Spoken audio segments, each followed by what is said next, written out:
Sup, boys and girls, bro, Plata, Tim Danko, if I can still figure out fucking mirroring. And I am every Saturday dad, Ray Highclack. Bro, Plata's here. Tim, how are you, buddy? God, I'm not great. I'm terrible. I feel awful. I was supposed to be here yesterday, but Ray ruins everything. And that's why no one's going to pay attention today, because everyone was waiting for us yesterday, Ray. Because we promised them that we would be there on Tuesdays. Like an old friend, you can always count on. But then we lied to them. Well, I didn't lie to them. You lied to them. And then, and now I haven't had my edited presses like a week because I can't afford them. I'm going to get them here. So I feel like complete garbage. So I'm just going to drink and probably make that worse. But I don't know. I'm barely here, man. You just talk. I'll watch you talk. Okay. Because you could probably get away with saying the complete nonsense you usually say. And I probably won't fight you on it. I'll just go, take another drink. Well, no, I don't know. We'll find out. We'll find out if you can get me out of this shell of depression and sadness that I'm in today by just pissing me off, which is usually what you do. Yes. It's not really, you don't really get me out of the shell of depression. You still make me angry. You make me angry, but it wakes me up a bit, I guess. Just your nonsense. Yes. I mean, there are many things in life that I enjoy doing. I enjoy boating. I enjoy deep sea fishing, but we never talked about either of these things. Are you just making these up? You just watch Jaws, and you're like, I like all of those things. Yes, because I have dead eyes like a doll's eyes. All right. Although you are wearing a pretty hardcore Dad at the Fish concert shirt. Yeah, the tabs have finally kicked in. It's definitely my day to shine. This is one of my comedy shirts. I always wear this or an Animal House t-shirt. Like those are the two things I'll wear on a regular basis. I love this. I used to have outfits. I stopped caring about everything. And I was just probably should put a shirt on. I still wear pants. I won't wear shorts. I'm not a savage. Yeah. I won't wear my Crocs on stage because I'm not a savage. But besides that, no, I have a t-shirt. It's on. Is it clean? Oh, this isn't a clean shirt. I've sweat through this how many times? And I think I bought it like a month ago. Like 3 months ago. And I've washed it maybe twice. So, well, you're a gross human. Okay, moving on. Yeah, I absolutely am. I haven't even showered from work today because it was such a light day today. And I'm like, I'll do the podcast looking like this. Nobody can see what's below the waist. Luckily, nobody can see that. Yes, just a lot of hair and short. I was going to say, you don't. We don't need to make this the bro jungle podcast. Hacking through it with a machete. And my brain isn't working correctly today either. I'm just completely out of it. So I'm blaming Ray. I was good. Yesterday I was on it. It was good. And one more day, and it all went to shit. Also, like, I have sleep apnea. I was undiagnosed right now, technically, but I have a thing I'm supposed to be. It's basically a home sleep study thing, but I'm having a problem with it. A lot of problems. Oh no! What? Like it's like it gets on my face, and I am very fidgety. And I fidget a lot to sleep. And when I can't do that, it makes it very difficult for me to sleep. And when I'm bothered by something, like I'm not one of those people like Ray who can sleep on a concrete slab, who can sleep on command. That's Ray. All right. I'm not one of those people at all. I can sleep in my bed when I'm comfortable. And that's about it. Like I'm not great at sleeping other places. And so when I have something on my face, it's different. It makes it a problem. Finally, today I slept for a while with it on. However, I woke up and it was all off. Like it just, like the thing on my face came off. It's like on the other side of my bed. And so there's a oxygen detector on my finger. That's off. There's a strap around me, and that stayed on. But like besides that, the other stuff's gone. So I just woke up, put it back on, fell back asleep. Woke up a couple hours later, gone again. So I'm like, this. Wow. I'm assuming because I move around so much, right? And I mean, listen, I absolutely have sleep apnea, so I just got to get through this thing so they can give me the robot to breathe for me. No, fat to breathe is like a really special kind of fat. It really is. Especially when you have to, especially when you fail your own private sleep apnea test. Like Right. when you're Yeah. I mean, the thing is, if I can't figure this out, I'm gonna have to go in and get one done, which I'm not gonna fall asleep for that either. I had one oh, of I those would done when I was a kid. I don't remember why, but I had one of those done when I was younger, and it sucks. I Like, would it pay. really sucks. I would pay money. To put You electrodes on personally. me. No, Okay. no, no. You know how they do have those videotape, like the videos of people doing sleep tests and stuff Mm-hmm. in like hospitals. I would pay money to have that sleep video and just watch it on the podcast so we Well, can break down how you sleep.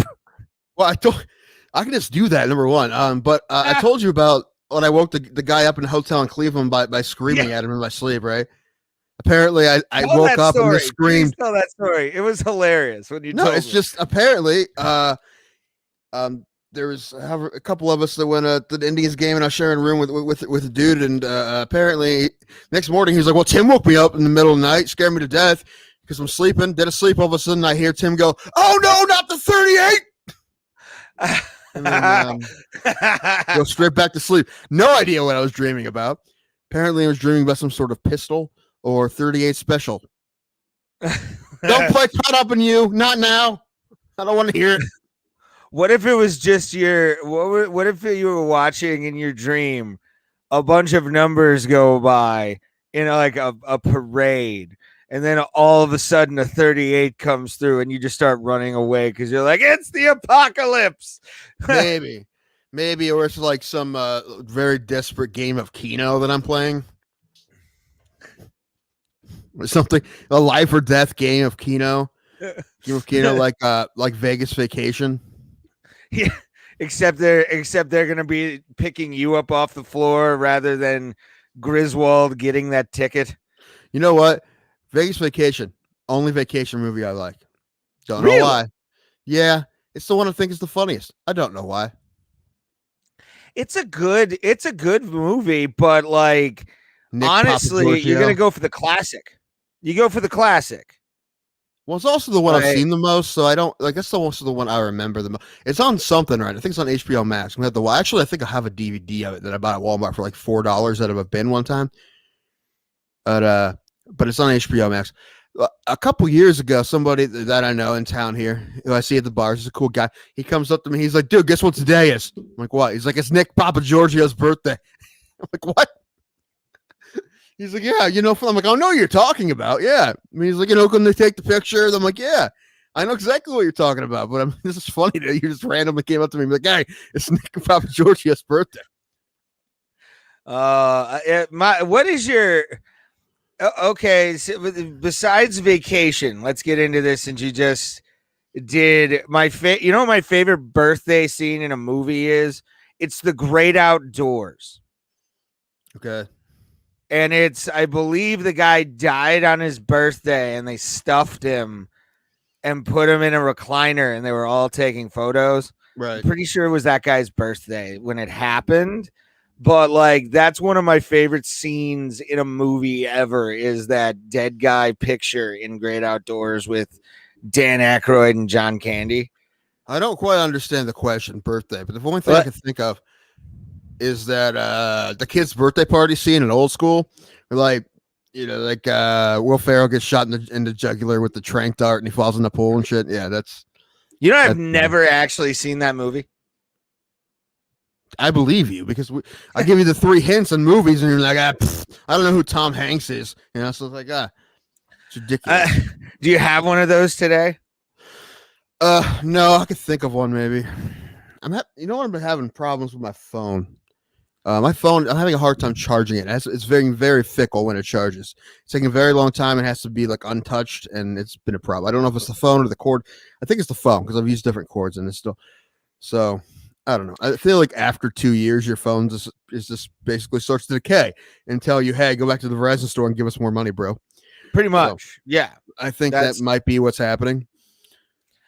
More than likely, yes. My last phone I had for 6 years, and it was so bad at the end. It was so bad. I mean, I had to get a new one. Got a new one the day before I went to LA because I'm like, I can't go across the country with a phone that doesn't work. No, not at all. So you wouldn't keep charged for anything. I couldn't stream anything on it. It was bad.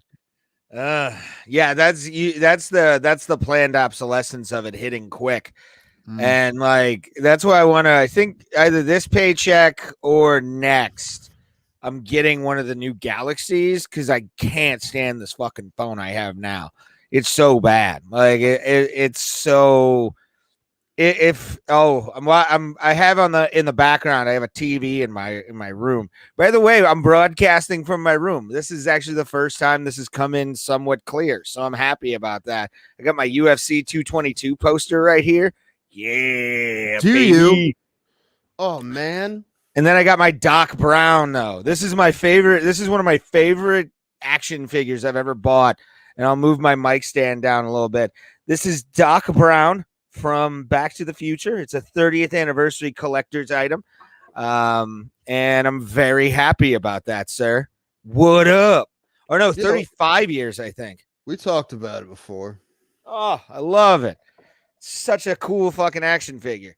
I'm actually, that's the one dangerous part. Like Tim has admitted this about me. It's like all of a sudden I'm just buying like swag and shit from like, because I have money now. You spend money with like a 17-year-old with a paper route. I am a white trash millionaire, and I am okay with that. Like I have the money that I make every day. Cherry, white trash millionaire. It's such a great song, by the way. It's a great band. Oh, but and that would be if I had a pro wrestling theme song. That would be. But I am watching on my TV. I believe it's Nate and Connor 2. Yes, it's Nate and Connor 2 free fight on well, YouTube. I was watching the fights from the other day again.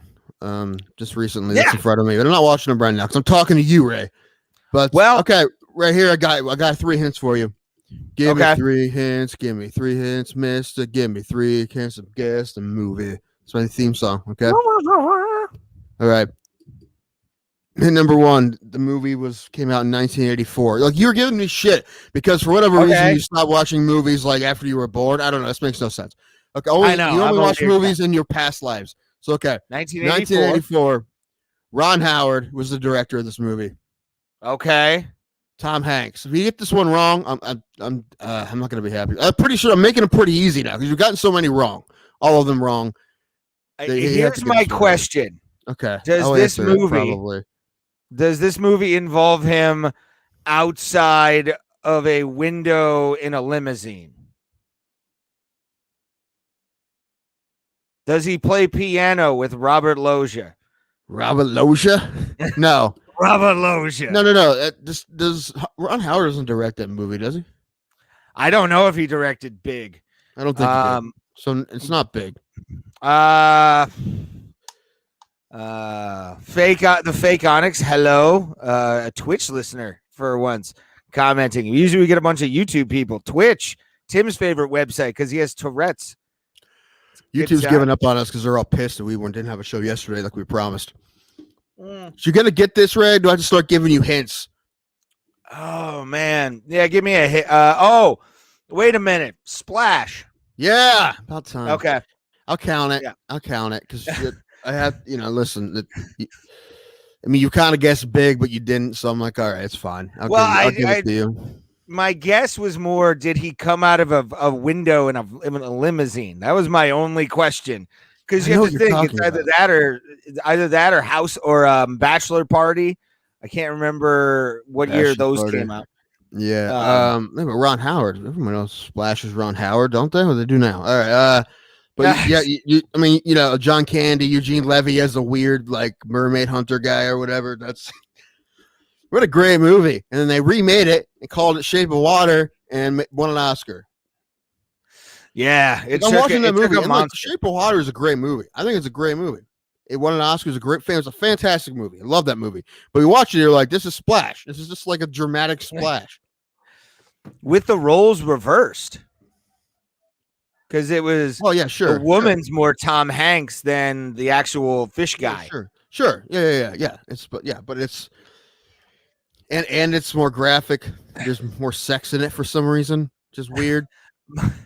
I describe that movie as Abe from Hellboy gets laid. Like for those people that watch Hellboy, it's Abe. Yeah, kinda. And like one of the first scenes in that movie is the deaf girl masturbating, which cool. That's fun. And the one thing, whatever I think of Splash, whatever reason, the first thing I remember about that movie is him coming out of his apartment. Tom Hanks going to his door guy. He's like, "I need to find a girl," and the guy goes, $200. That would be that would definitely be a typical. Oh, and there's That's your picture typical going shit. 80s humor, though. Yeah, it is. It is. I knew it was going to. I saw It's the going satellite blurry. image. It's all right. You see Rogan's interview with Tarantino? I've started watching it. I have not. I have not seen that yet, and I kind of want to. I've seen clips I'll go up and stuff. Probably finish it, but I started. I love Quentin. Like number one, he's just a weird, super fan of film, which is kind of cool. But and also he makes fantastic movies. Also he also made the Kill Bill movies, fantastic movies, and the Kill Bill. I can't get through the Kill Bill movies. I've seen them all, okay. But at the same, they're okay. It's just like compared to his other movies, it's just they're okay. Apparently, I love the Hateful Eight, though. Yeah, I like most of his movies. Apparently, he was supposed to be making the next Star Trek movie, but I don't know if that's happening or not. Oh, that would be kind of cool. Yeah, he said he wants to make maybe one or two more movies. I think he said one, and then they said you can do Star Trek. He's like, "Can it be R-rated?" And they're like, "Okay." So I don't know if it's happening or not. I actually just recently saw something about it. I think they haven't started doing it yet, but originally there was going to be 2023, but I don't know if it's going to happen or not. I just thought of the most evil thing ever because it's a Quentin Tarantino movie. Everybody calls it's a Star Trek The Next Generation movie, but everybody calls Geordi the N-word. Probably right. You're probably right. Lieutenant N-word. Yeah, probably. Oh, that would be delightful. Oh, what's her name comes back? Uhura? Uhura, yeah. And they just start throwing it at her, too. It's basically the Stearns of Jackie Brown. Yeah, pretty much. No one's wearing shoes for some reason. Yeah, that would be fun. Dude, I want some of my favorite directors to reboot like movies of old TV shows. I want another A-Team movie by Scorsese. Ooh. I don't. Though. I don't. It's all actually. Italians. A face. Yo, I pity the fool. Yeah, okay, I can't do it. Italian, Mr. T. Spike Lee does Lord of the Rings. Sure. And then that one, Sauron's the hero for some reason. That's and you've seen that thing that Sean Lynch and some people did with the puppets and they did Martin Scorsese Star Wars and they did Woody Allen Dark Knight Rises. But my favorite one is Das Spider-Man, the Werner Herzog Spider-Man documentary. It's hilarious. Das Spider-Man. Yes, I always get excited when I see Herzog like in a movie because I feel like he does it. It's like, all right, hey, Werner, just talk as yourself and talk about trying to get this green little Yoda guy. All right, you just do that. Yeah, when he was on Parks and Recs, that was pretty funny. Was he? Yeah, he was on an episode of Parks and Recs, and I think the last season. He's like, I want to. I lived in this house for 60 years. I'm going to sell it and go to Disney World. That's my best Herzog impression. At least it's not the guy that created Blood Rain and what was the other one? That guy rules. I'm trying to think of what that guy. Have you ever watched Blood Rain, the video game based movie? I don't think so. Uwe Boll? Have you ever heard of Uwe Boll? No. Uwe Boll is this odd. I would love to have him on the show and just talk about like all the people he's beaten up legally, which he has. Let's get Joe Schilling on the show. Oh my god, that video! Jesus Christ, sir. I've never watched a bar fight de-escalate that quickly ever. Like Schilling shut that shit down. I love his his reaction, his post. He's like, "I'd like to thank Muay Thai for getting me out of that life-threatening situation." I'm like, life-threatening. I'm like, that guy was half your size and hammered. He went down, dude. He went hard. Yeah, that went from 0 to 60 really. Well, I mean, the video. I don't know what was happening. He keeps saying that the guy is using racial slurs the whole time. I don't know. I mean, listen, that guy did have a punchable face, but not when you're like professional, kickboxer. So well, yeah, and when somebody bumps into you, he looked kind of like a problem too. You ever been at a bar and you can sort of like pick out the problem? For sure, that's the guy. But I'm not saying he was justified in punching the dude. It more should have been like, "Hey man, I'm sorry, whatever." And if he would have went for you, sure. But I mean, he's not like the combat wombat was his fucking job, and he gets put in jail for it. That son of a bitch. What? Oh, we talked about that last time. We talked about 1,000 times. His job was not to sucker punch the dude in the face. His job was to probably sucker punch him. Didn't probably? Did you see a video? Did you read the same article? We talked about it already. I did. Yes. I'm not gonna get into it with you. Nobody takes responsibility for their fucking actions, and this dude ran out of the bar twice, or kicked out of the bar twice, and tried to get back in. Yeah, but the way you say it, you act like his actions were trying to stab someone. It wasn't. No, he was just being drunk and annoying. You just listen. He probably he's an MMA fighter. He can just pick him up and move him and drop him outside. He doesn't need probably through hands. 280 pounds of a professional fighter in his right hand. You don't have to do that shit. That's ridiculous. Hey everybody, look what I do. Look what I can do, guys. Look, I'm tougher than he is. And my then dad you go to jail. There you go. My dad had the greatest saying ever, which is you fucked up and you trusted yourself. That's what that dude probably did. Probably fucked up, trusted his own, like, oh, I'm going to punch this guy because he's being a dick bouncer. And then once the bouncer punches you in the jaw and your brain is on the fucking concrete because it's fucking. He didn't hit him, though, did he? Yeah, I thought he hit him. I don't remember. We talked about it when it happened. I thought he hit him and, like, knocked him out. I can't remember. Well, no, the bouncer hit the guy, but I'm talking about he hit the bouncer. I don't think he hit him. I think the guy was just being a dick. Yeah, but we read that. Yeah, we talked about this already. Now you're making shit up. Now you're just making shit up. No. I'm not saying. But I've always speculated that dude's fantastic lawyer. Yeah, let's just fucking make this shit up. Whatever. Let's just fucking find evidence. I've always speculated that guy tried to throw at the combat wombat and realized, oh shit, I'm in a hospital now. It's almost like they said what happened. They said what happened in the article. And none of that happened. He was just being drunk and annoying. Okay, but which doesn't warrant getting. Listen, getting drunk and annoying. Listen, Ray, how many times in your life have you been drunk and annoying? Thousands. That's a good question. No, absolutely not. I am never, when I'm in a bar situation, I keep to myself mostly. If my friends are around me, I'll be the friend and all that. You just told me recently about a time when you were drunk and annoying with comics. That's what I'm talking about. No one punched you. That's the point. Well, yeah, because I wasn't to the level where I was getting kicked out of the bar. Maybe he should have, but he didn't. Nah. So my point is, man, I grew up in bars, dude. Just because you got too drunk and you're being an asshole doesn't mean Derek Lewis should deck you in the face. Now, if you're trying to break into Derek Lewis's car, he can deck you in the face. That's different, right? There's a difference between going to jail and being a hero, right? You're a hero if you beat the hell out of the guy breaking into your car. I saw another one of those that happened a couple weeks ago. A guy beat the hell out of a guy who was trying to break into his car. Fantastic. What did he say? You just put that up for a second, and I can't read that. Fast. I didn't realize it was. Casey Jones is just venting frustration. Hi, Casey. Good to see you, buddy.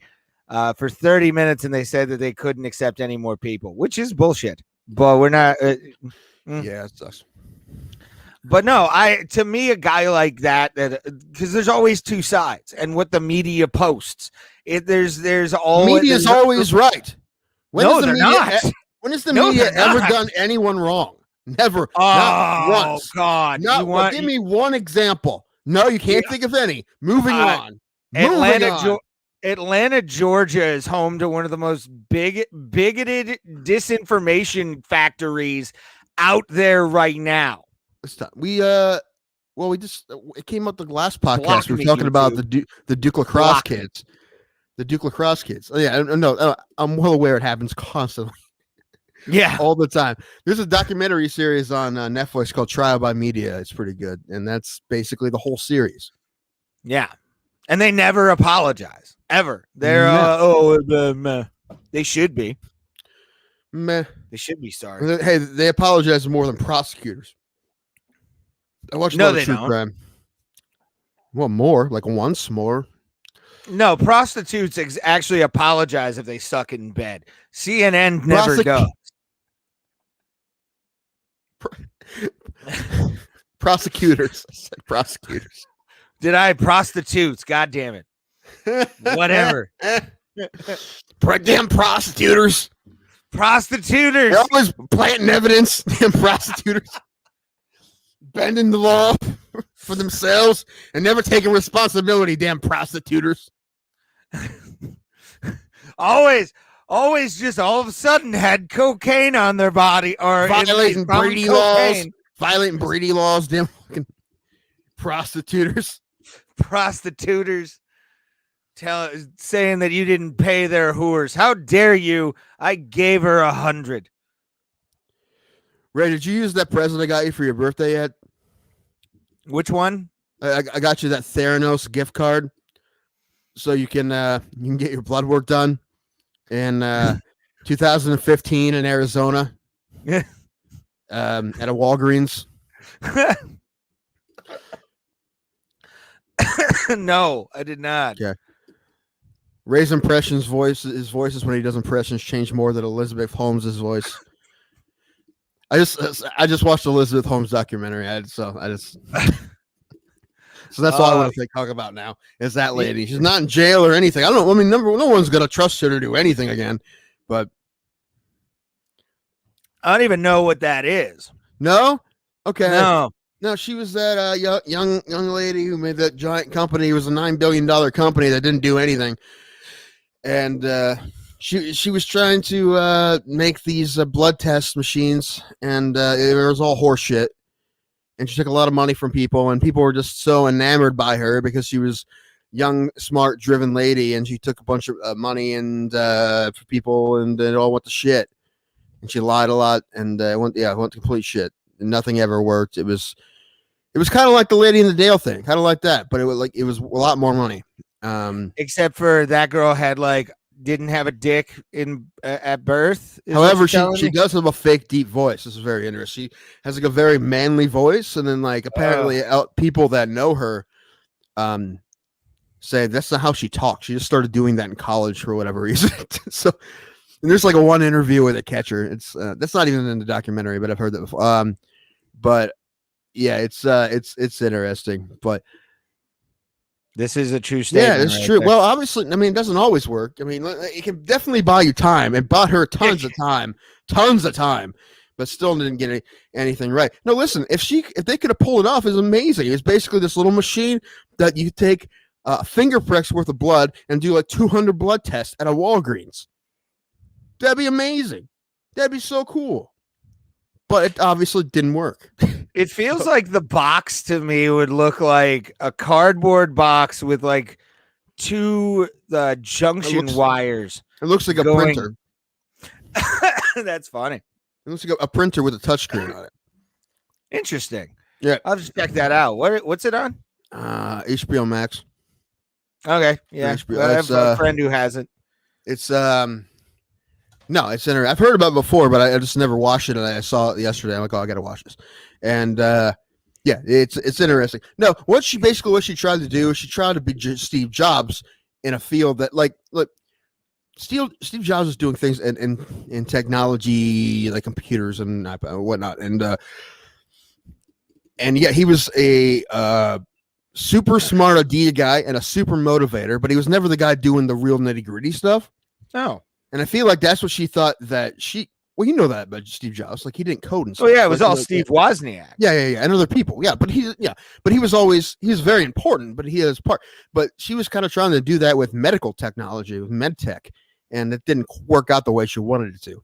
And then Plus, she that's just a kept very lying to cutthroat people. industry. And I was just, I mean, the whole if the voice thing is true, then she's a sociopath of some kind. So, and they're just talking about how crazy lockdown and weird her company was, and yeah. Anyway, it's Yeah, really like Lady in the Dale. All right. Yeah, it's a lot like that, but with a lot more money, and it's not as ridiculous and crazy as that. Although it is pretty ridiculous and crazy. I mean, when a lot of money's involved, and this people, and lying to a lot of people, and No, that's business, though. I mean, that's just. Yeah, it is. And the funny thing is, a lot of people that she fooled were like won a lot on stuff. One guy, one of the early investors, I forget what other. Oh, he had a list of stuff that he was an early investor in, and I can't remember all. It was all things that are winners, but he didn't win on this one. So I mean, no one. It went from $9 billion to zero very quickly. So. Interesting. And when all these allegations came out that all this shit was bullshit, she just kept piling on, doubling down. And I mean, I think her trial is about to start soon. I mean, it's been a couple years, but now she's free, but I don't know if she's going to work for anybody ever again. No. See, here's the thing. At least not as a public face. And I'm going to admit this. I am somewhat documentaried out after the pandemic. Okay. Well, we got the best one in the history of documentaries. We got the best one of all time in the pandemic. It was perfect. We got Tiger King, and then we're just like, nothing's better than this. This is just, dude. That was the day I realized it played to all of the worst parts of all of us. But it was just this is what reality TV does. But this was a documentary, and you're like, this is the greatest thing I've ever seen. Yeah. Kind of. I'm always good, dude. There's a new true crime doc on series on Netflix that I started watching. It's about this woman who was murdered in Ireland, a tiny town in Ireland in the 90s. She's French, and she was it's called Sophia or something. I just started watching that. That's interesting. I love true crime, man. I'll admit it. I don't like things that give people ideas. Good ideas, because you watch it from their mistakes and can make it better. I mean, that's how. I definitely think that. I just never want to do any of those crimes, right? Well, that's how. I'm like, what is like a crime that really won't like fuck with anybody that I could do, see if I can get away with? Like nothing is always a victim. So I'm like, okay, not worth it. That was like, what was his name? Ed Kemper. Ed Kemper watched like Columbo and like all those different shows and was right about everything actual police get wrong and did the opposite of what like the bad guy on like what's it called? Not Columbo, but god damn it, what was the one with like Mannix and shit? Kojak? Kojak was another one he cited, I think. And then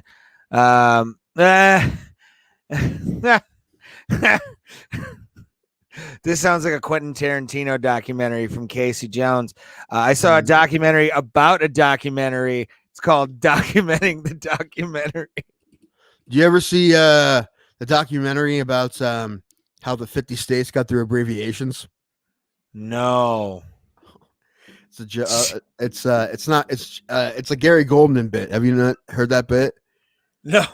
Look it up. It's super silly, but it's brilliant. It's Gary Goldman.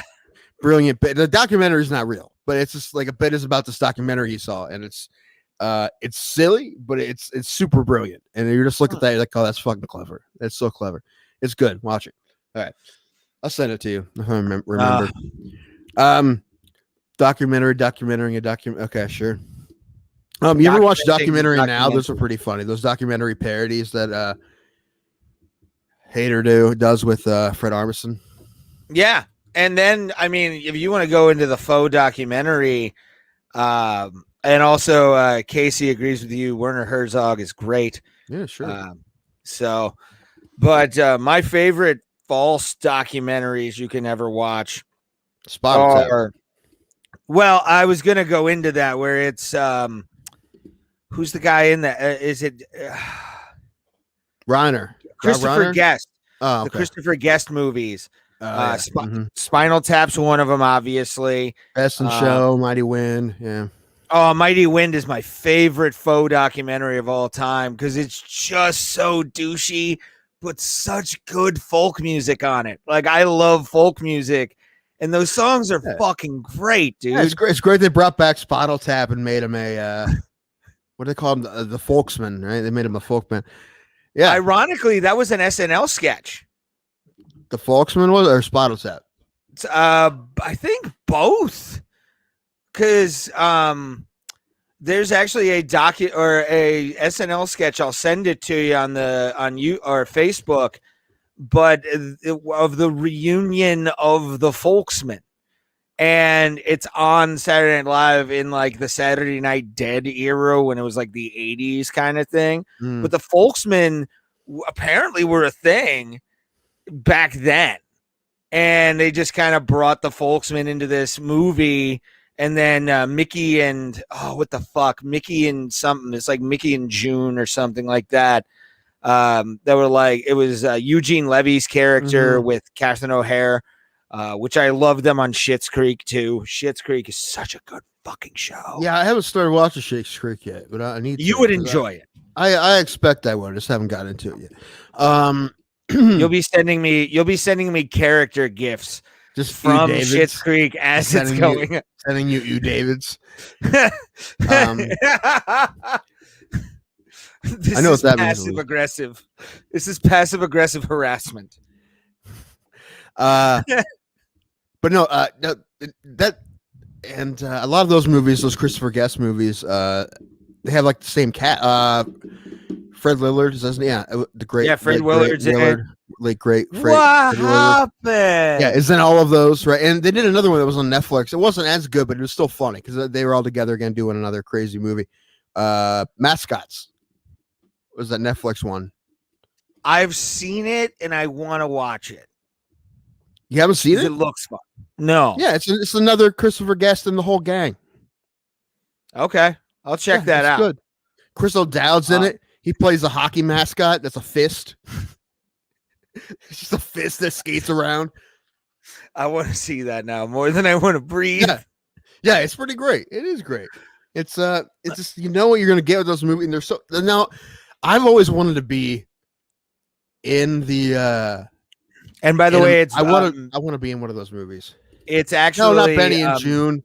Benny and June is Johnny Depp. Yeah, but it was Mickey and Mitch. Were the names of the band at the end. Yeah, it was fun. Right. Mighty winds are blowing. It's blowing across the sea. It's blowing out a message to every woman, child, and man. Oh, a mighty winds are blowing. It's picking up or blowing across the sea. Oh, right. You missed it, man. Peace and freedom. It's blowing you and me. Me, my buddy Adam, who's a great guitar player. He's playing at the bar Factory Street, which you've been to, last Friday. And he's playing with a saxophone guy. He's playing a saxophone guy. And I sang Rocket Man with him. And I don't have the video. I know. I should have got a video. I didn't. But it's great. The saxophone, and it's fucking great. You missed it. I have another video of us doing Rocket Man, but it was a couple years ago. But I was about to say, if you were playing Careless Whisper, that would be even better. Well, Rocket Man's the one that I know that he knows and that I know. So, well, that's if he's on a saxophone, it's just. I'm not well aware of that. I'm talking about me and my buddy Adam. That's the one he lets me sing with him. That's the one we know. I've been trying to get him to learn Tiny Dancer, and he's working on it. All right. So when we get Tiny Dancer done, we're gonna play Tiny Dancer together. Yes. Speaking of that, we gonna go see Elton John next year. If it doesn't sell out, I was kind of planning on it just to be like watch his last one. Yeah. I probably should buy those tickets. I actually just bought tickets to go see Flogging Molly and the Violent Femmes and Me First and the Gimme Gimmes. Yeah. Dude. Like I said, this if you and I need a picture of you and Bill Stone making out at that show. Hold on. Hold me closer, Tony Danza. You know what's funny? When he my buddy Adam said, okay, I learned this song, we'll play it together. But the rule is at least one of the choruses, you have to say Tony Danza every time. I'm like, that's fine. I'll just sneak it in between, like this in the second and third one. Did you? We haven't done it yet because he hasn't learned Tiny Dancer yet. But Rocket Man's just chords, so we've been doing Rocket Man, which is harder to sing than Tiny Dancer. But I had for a little while an idea to do a song about how bad the Houston Rockets have been, even though they're a playoff contender, and call it Rocket Fan. Yeah, I'm a Rocket fan. All right, that's what we need to do. I'm going to start making when I start making this music with Casey Jones getting love in the comments from John. I'm going to start doing music with Bill Spork. I'm going to have him help me with a really bad MMA parody song of some sort. I don't know. I'll figure one out. It's going to be a song about Roy Nelson. It's going to be called Big Country. It's going to be a parody of Big Country by Big Country. It's going to be called Big Country. His name is Big Country. God bless Big Country. With his own hands gave him a belly from his left hand. Yeah. Tim, what are you drinking, by the way? My friend just sent me something really funny that I've made, and I'm laughing really hard. And it's really funny. I can't. What? I'm sorry. I said, what are you drinking, by the way? I have to tell you the whole. She just sent me a picture of herself photoshopped out of an airplane wearing Junko jeans. She makes her my favorite person now. What's up, guys? We got the bro plotters here. Nothing. We're just talking about nonsense because I don't know. I mean, there's fights to talk about. We probably should do that eventually, you know, and we will. We will. The MMA holds be in, motherfucker, which I love, by the way. Nothing. Hey, can we come on your guys' show and crash it one time? I mean, not crash it, but, you know, we'll just get on. We'll talk about. I'll start cutting promos on them. I don't give a shit. Yeah, that's true. We're just going to do wrestling promos on your. Yeah.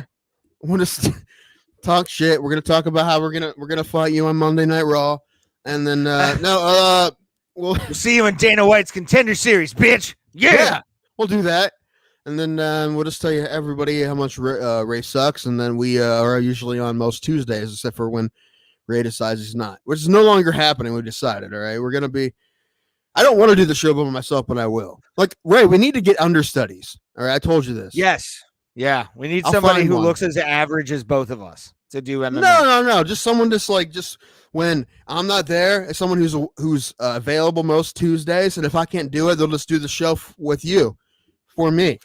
And it may be someone who knows something about MMA, it may not. Like I say, I hope it's our buddy Dwayne Duke. I want Dwayne Duke and Anthony Savat to do our show. It's for us. Oh, God, we'll get canceled if Savat does it. Shit. Maybe. It'll be a Twitter shitstorm. Maybe. I don't know. Maybe Dwayne will save it for us. I don't know. Well, Dwayne's sort of the umbrella from that rainstorm that you just put out. Maybe. What were we talking about before? I love that too. Oh, my parody song about Roy Nelson called Big Country, a parody of Big Country by Big Country. I'm gonna make that. And you should document it, as Casey said. Just document the making of Big Country. Sure. You know what? No, there is I think it's on Prime. It's a documentary about this girl from Vancouver who it's partly about her love of basketball and her love of the Vancouver Grizzlies when she was a kid, and their one star when they were there was this Big Country Bryant Reeves. And it's her trying to find him and then finding him in Oklahoma and interviewing him, but it's called Finding Big Country. So I want to make a parody documentary of that documentary. It's just basically the same thing, except it's like me and Roy Nelson and me trying to find Roy Nelson and fight Roy Nelson. It's going to be called Fighting. It's going to be called Fighting Big Country. It's going to end with him sparring me and just beating me up in his garage or whatever. I'm in. We're setting up a GoFundMe. Who's in? Who's going to donate to the GoFundMe for my documentary, Fighting Big Country? All right. It's going to be me trying trying to find Roy Nelson and then challenging him to a fight in his garage. Then it looks like the ending to that documentary, The Bear Man. Have you ever watched that documentary? The word Herzog one. Yeah, we were just talking about him. Was that a word? Grizzly Man? Grizzly Man. That's it. Yeah, for an Herzog. Maybe, but I think I could take him, man. I think I could take Roy Nelson. Oh God. He just he rests his stomach on your head. Well, I rest my stomach on his head, man. Listen, we both have the power of the gut. All right. So I think it's even. I think it's at least even. So this is who shows up that day, you know? I'll be ready to go. I'm younger. I'm younger by at least a decade. So you know, I think I got him, man. I think I got him. I can do this. Let's put this together. We're putting the GoFundMe together. All right. Somebody tweet Roy Nelson. All right. Well, the thing about this is, if I say it out loud, I'll do it. So the thing is, if like someone like got a hold of him and who like could get a hold of him, and be like, yeah, I'll spar this kid on camera for you.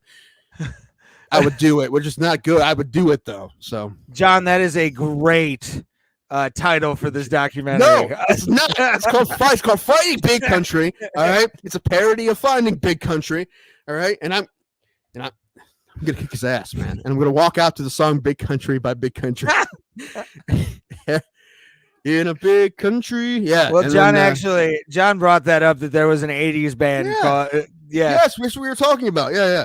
I love that song. Right, they're are they Irish or they Scottish? I think they were Scottish. I think they had this really cool distortion of the guitars to make it sound like bagpipes. But no, that's a great song. I love that song, "Big Country" by Big Country. And I want to make a parody song about Roy Nelson called "Big Country," a parody of "Big Country" by Big Country. I have an idea. So somebody get a hold of Roy Nelson. Do it. Tell him I want in. We're doing it. Having and beer gut fights, and the waiter gets a cheeseburger. I was about to say how I envision the opening of this documentary is you guys next to each other, and then all of a sudden you throw your beer bellies together, and there's a shine, sort of like the opening of an anime movie or something, where it's just like, and then the title credit comes up. Sure. Yeah. And then the whole screen, like the glass goes towards the camera, and it says "Finding Big Country." Queen plays Flesh. Yeah. No. As you're swinging your stomach. Okay. As you're swinging your stomachs and it hits, you hear "Big Country." We're in a big country. Good. Stayed with you. Like that way we don't have to pay for royalties because there's already something at MMA Hill said they're on it. The thing is, though, this is the thing. I would do it. That's the thing. Because I said I would do it out loud. I know it's a bad idea, but like I said, I would do it out loud. That's like the one time I had an actual MMA fight. It's because I said it out loud, and then someone held me to it, and I'm like, crap. Now I got to fight somebody. So there you go. And honestly, you should be the if safety dance should be like at least used. I was on a Men Without Hats kick when I was in high school. Like I had the Greatest Hits album, and I would play it in my car all the time. And people, what is this? I'm like, it's the deep tracks from Men Without Hats. You don't. I got Antarctica. Pop Goes the World. Pop Goes the World was a pretty big hit too. It was like it was in a Hot 100. I know this because I was a super nerd of some sort. Still am. Ooh, we got John asking a question here, Tim, for you. Remember when Big Country was beating the shit out of Pitbull Arlovsky, and one of the worst referees ever split them up right before the submission?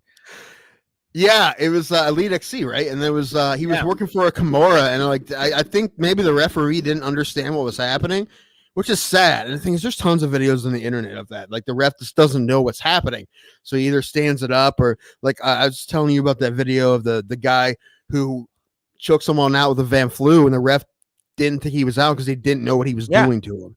I think that was that. Either that or it was a straight out rig, which Elite XC was kind of shady anyway, so it may have been. But yeah, if they would have let that go, Roy Nelson may have been able to work for a submission or at least get a pretty good shot at it. But they stood him up as he was working for a submission, and then Andre knocked him out, and that was right before like the Ultimate Fighter, I think. Yes, but yes, I do remember that. Yeah, I was watching on Showtime that fight because I never missed an Elite XC fight when I had Showtime. Oh, I'm watching Connor get knocked out by Dustin Poirier in the first or the second fight. But have I also, you know what? When I fight Roy Nelson, I'm also gonna pitch my idea for Roy Nelson's Big Country frozen dinners.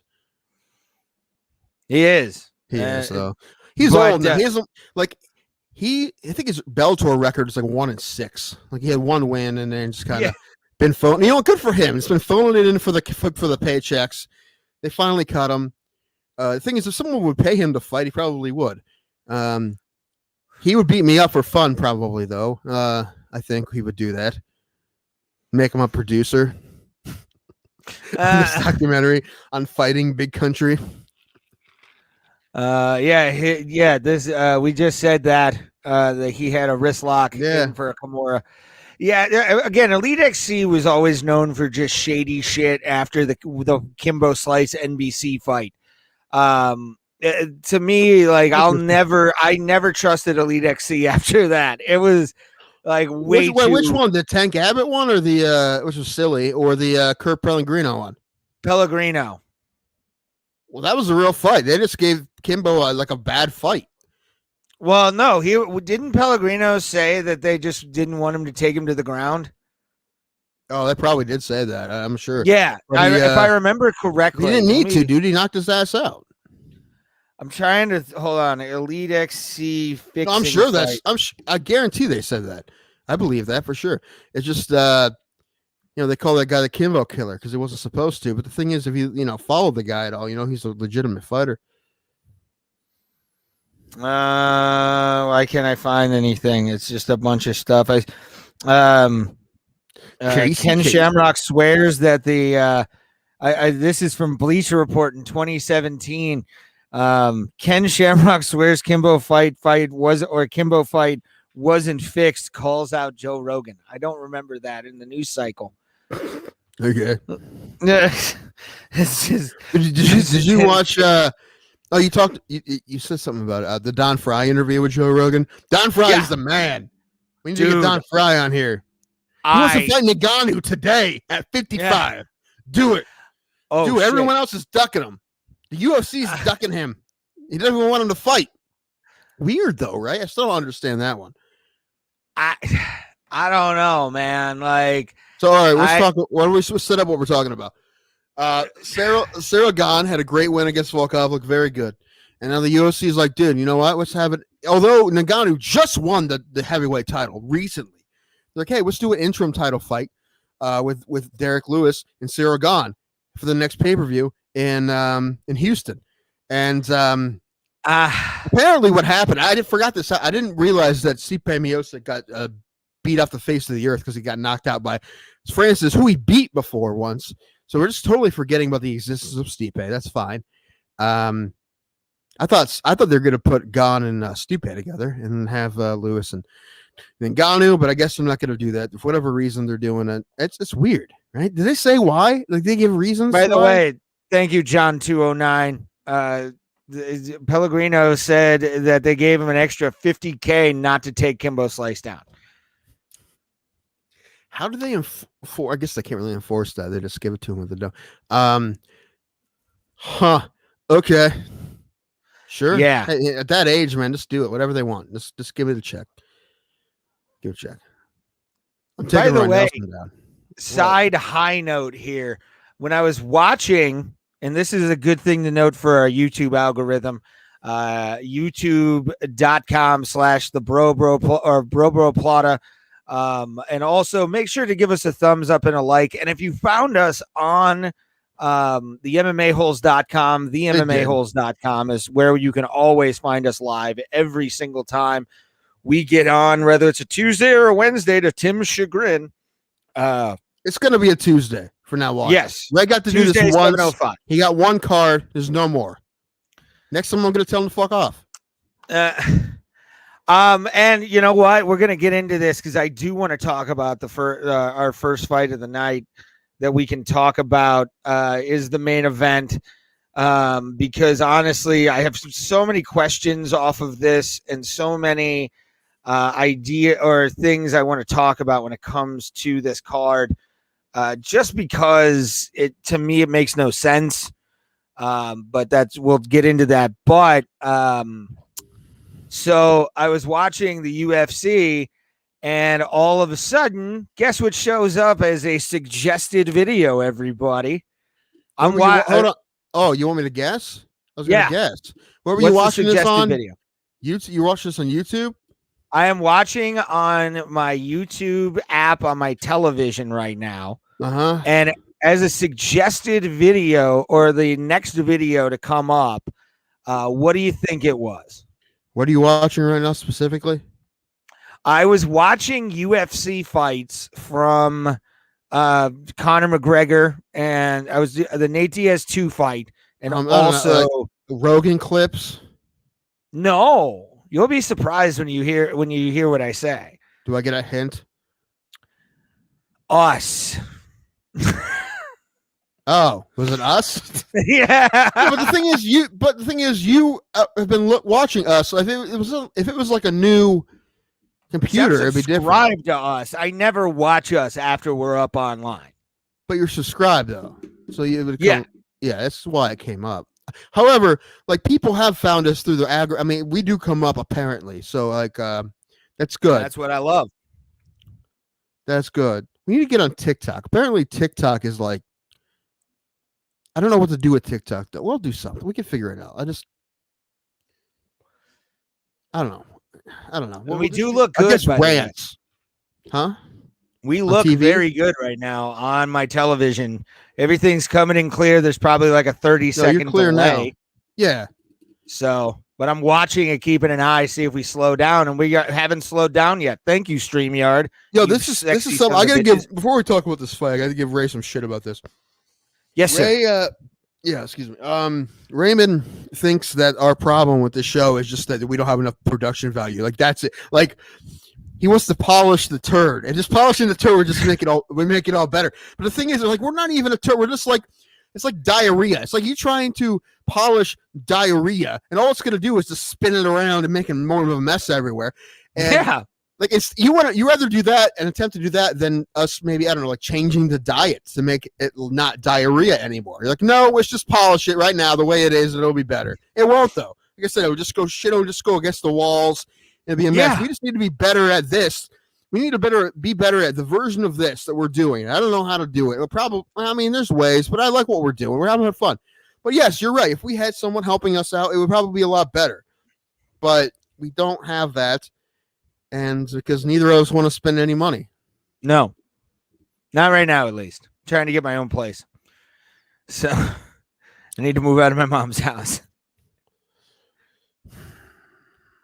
Let's get something we can't afford. Let's get an office space. You can stay there, right? You can live there, and I'll pay 30% of the rent because you're living there, and then there you go. Well, I mean, I would have you come and live with me anyway. That way, you could be at home watching the house. I don't want to live with you. Why not? I don't know. I would be a cleaner person at that house because I pay the mortgage on it rather than. We should just get a studio that we like live in the break room. John 209, you fuck, I love you. It's not that you guys are diarrhea. You are clearly just a turd, but there are so many turds in the toilet right now. It's hard to make one night. Mm-hmm. Hey, you know what though? We love that you're staring at our turd, buddy. Yes, we do. We love it. There's a lot of hopefully there's a kernel of corn or something. That's why honestly I say this every time. It's true. Every time anyone's watching us, I'm so grateful because you have literally endless entertainment options. Literally. So the fact that anyone on earth and sometimes dozens of people decide to, watch us for whatever reason, I love it. We are not close to Stockton. We are like 2,000 miles from Stockton, California. John Stockton? Maybe. Casey, that's Casey's guy, John Stockton. John Stockton, man. I'm listen. Who's a better point guard than John Stockton? I mean, traditional point. As far as like Magic was great, but he did his own thing. He was more of a scoring point guard. But as far as like the guy get to play defense, steal the ball, assist, make everybody else better. Who was better than John Stockton? No one. Isn't he the logo? No, that's Jerry West. Oh, okay. I don't know. So yeah, if the NBA changes their logo to like a white dude with tiny shorts, it'd be John Stockton. Although the tiny shorts are coming back now, though. It's not the only. It was just weird. He was like the only guy who didn't wear the baggy shorts in the '90s when they were like down to everyone's ankles. I don't know. I like the '60s. Like I like that like small that short era.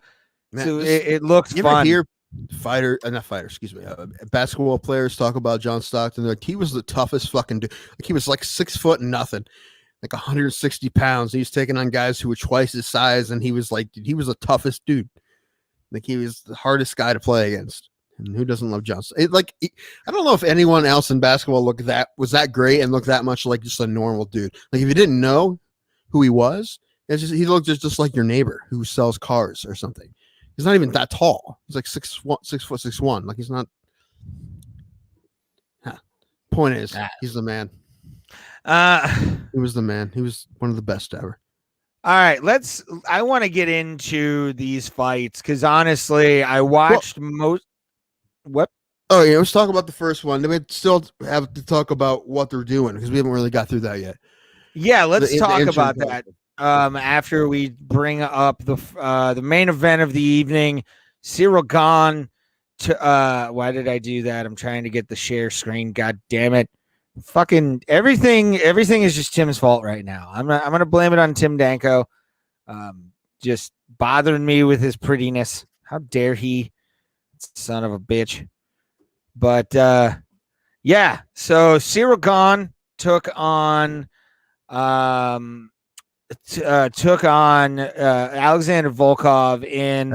You know John agrees with me here with Stockton, right? Okay, good. What? You see these comments? John agrees with me with Stockton. Okay. I mean, listen. That's the kind of guy. Like, if you had to start a team from scratch, you'd want that point guard because he's going to be the guy. I mean, listen, I'm a Cavs fan. We have Colin Sexton, who's not a John Stockton type point guard, but he's a fantastic point guard. He's just a different type of point guard. But with that type of point guard, I mean, yeah, no one else did it better than him, I don't think. Anyway, moving on, Raymond. But I'm going to admit something to you. Darn it. What is it? You're in love with me. Let's get the shovel out really quickly and bury some hope here. Because honestly, I don't understand why the fact off of this fight, Ciryl Gane gets an interim title shot against the number one contender and rightful number one contender in Derek Lewis. And the fact they're making this an interim title fight when, I mean, for God's sakes, I'm coming up with a conspiracy theory. I wish I had a tinfoil hat right now of like, they're fucking over Derek Lewis to protect Francis Ngannou. And I don't like that. I feel like it should be a one-on-one fight.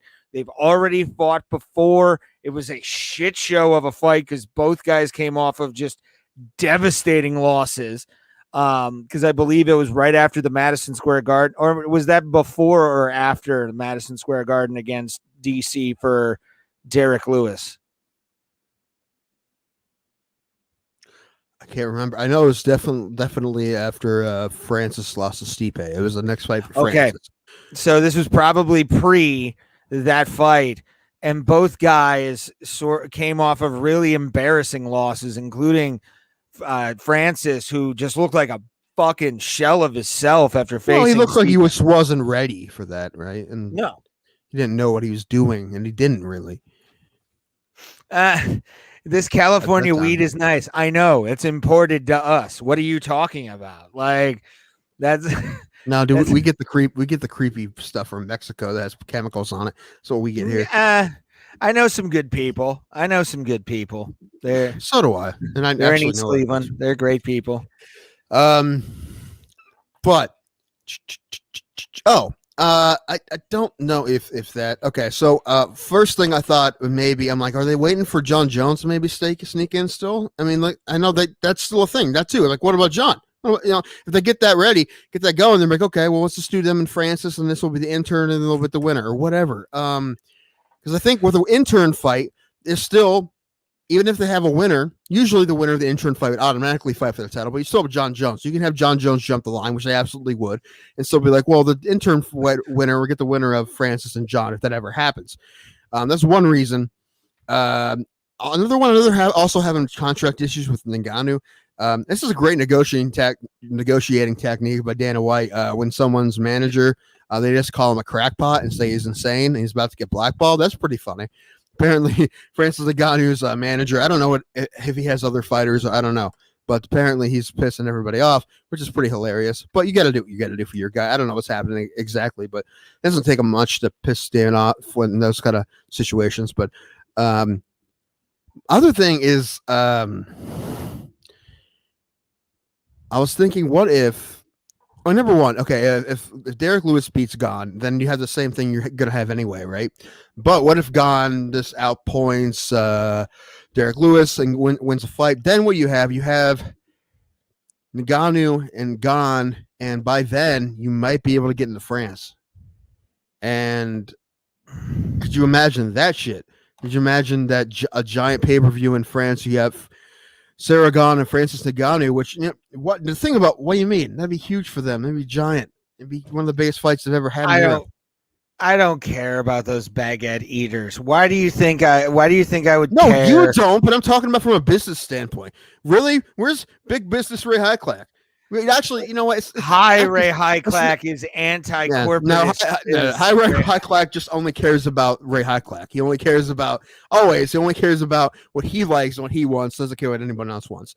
But obviously, the thing about that, actually, I think the worst fight for Francis Ngannou in France is against Ciryl Gane, because he would be because Ciryl Gane, I believe, is an actual Frenchman. Am I correct in that? Yes, full on. Okay.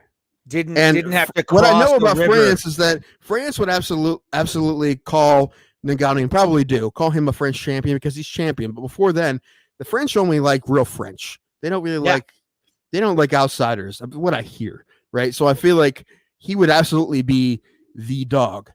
He would be the away fan in his adopted country of France if he fought Ciryl Gane. But I think it'd be super fun and it'd be great and it'd be perfect. You have to pee because I have to pee. All right, you go pee. All right. I'm going to put the full camera on you now.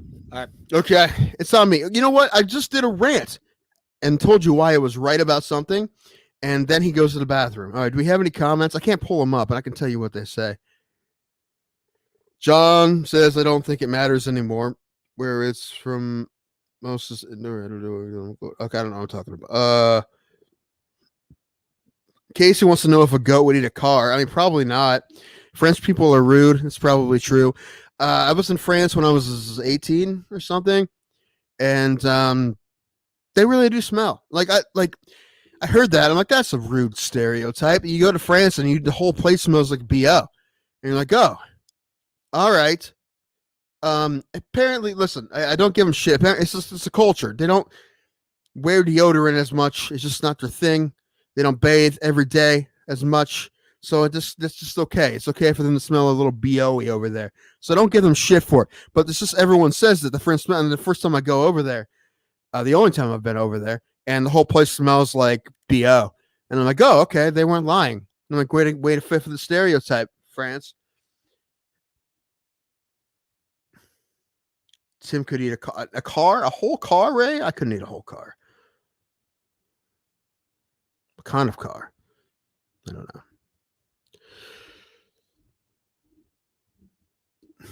Well, anyway, now does anyone else think this is weird that they're jumping the Ngannou Lewis fight and just gonna go with Gane and Lewis? I mean, listen, that's a good fight, but also Ngannou's still kind of on his hero tour, so I don't think he'd really even be ready, which is fine. I mean, he just deserves it, right? He deserves it. I mean, his story is insane, so he deserves to go on this hero tour, or whatever you want to call it. But he's just going around telling a story to everybody. It's great. Keep doing it. That's fine. Give him some time. I don't think he's ready to defend his belt right away. Not right now. So if they're saying, okay, then we're going to do this, that's fine. But what's going on with Stipe, man? Like, everyone thinks Stipe's done because he got beat by Francis once. A lot of people got beat by Francis. And also he beat Francis once. Did we forget about that? Stipe's getting older, man. But like, what have you, other than the fact that he did make a mistake against Francis and let himself get punched in the face, like really hard? Does that mean that Stipe's done? No, it doesn't mean Stipe's done. I know Stipe's fighting, training hard. From what I hear from the people around here that know Stipe, the Stipe's, he's ready to go. I don't know who. I'm curious to see who they're gonna have Stipe fight next. I thought maybe it'd be Gane. Now I don't know because who, as far as people that have been on winning streaks, I don't know. Volkov just lost. Maybe Volkov. Blades just lost. Maybe Blades. Besides that, I don't know. There's someone I'm forgetting. I don't know. Maybe one of those guys. Man, there's a really good heavyweight fight coming up. There's no fights this week, but next week, pay-per-view, right? It's going to be Hardy and Vasa, right? That'll be fun. It's one of those fights, like you don't expect either of those guys to be a champion. They're not going to be. Neither of them are going to be UFC champions, I'd expect. But it's going to be a great fight. Those guys both have the same strengths. They don't like to go to the ground. They like to just bang it out. So that'll be fun. Sean O'Malley has a new opponent. Some guy who hasn't fought in the UFC before, so you're going to throw him against Sean O'Malley in a main card on a pay-per-view. That was weird. I don't know why they didn't give him one of these other people. What is it? Who's here? Who's on the phone? Hello? Oh, no one's there. Okay, moving on. It's Mike Lindell, the My Pillow guy. How are you? Mike, didn't I tell you not to call here anymore? I believe you did, but I still had your number, and I wanted to talk more about the judges in MMA. I had a question. Okay, what's up? Do you think that the judges in MMA use those Dominion machines to make the fights in places that they shouldn't go judgment wise? What? I've heard a rumor that I'm making a documentary about, and it's going to come out on, I think, only Periscope. You remember Periscope? They're the only ones who would take us. And honestly, I don't know if this is either me or the crack cocaine I used to smoke, but I heard that the judges in MMA use Dominion machines to make their judgments. Do you know anything about that? Nope. No? Okay. No. I'll leave. Yeah, please leave. Oh, yeah, accidentally. Somebody put me on thing. I don't want that. No one wants that, Mike. Send me a pillow, man. That's the My Pillow guy, Michael Lindell, being super annoying and not entertaining at all. Once again. So there's that. The Dominion machines, huh? Okay. Is that like the third? Oh, damn it. Tim. Yeah. Alex Jones, how you doing? I'm good, Alex. How are you? Just hanging out in Austin. Me and Rogan went over and we decided to shoot some elk today. It was good. In Texas? Yeah, we imported them from Colorado. Okay. That's how we get them. Okay. So we get them off of the NSA's compound in Colorado, and we import them onto Rogan's place. Why does the NSA hoarding elk? They're doing it so they can have a meat source, because everybody makes fun of elk meat as a nutritious meat. So the NSA is just hoarding it for when the zombies come. Why? Okay, so they're hoarding it because people are making fun of it? That doesn't make a whole lot of sense, Alex. I'm telling you right now, it's exactly how they do it. It's exactly how they do it, because of the idea that, I may sound like Alex Jones, but I know I'm Alex Jones. That's why they keep having all the stuff on. They even have Bear, Tim Danko. Bear. It's transgender bears. They're actually women that used to be men, but they're hairy now. Or it used to be, I lost my thing. I'm sorry. I had a joke, and Alex Jones is now canceled. Sorry, I'm reading comments. Sorry. I'm paying attention to Did frogs invent gay? Casey Jones. I like this comment. I'm gonna Ray, put this up. I know Ray's probably somewhere where he can control this waddle doodle stuff, but it's right. Did frogs invent gay? No.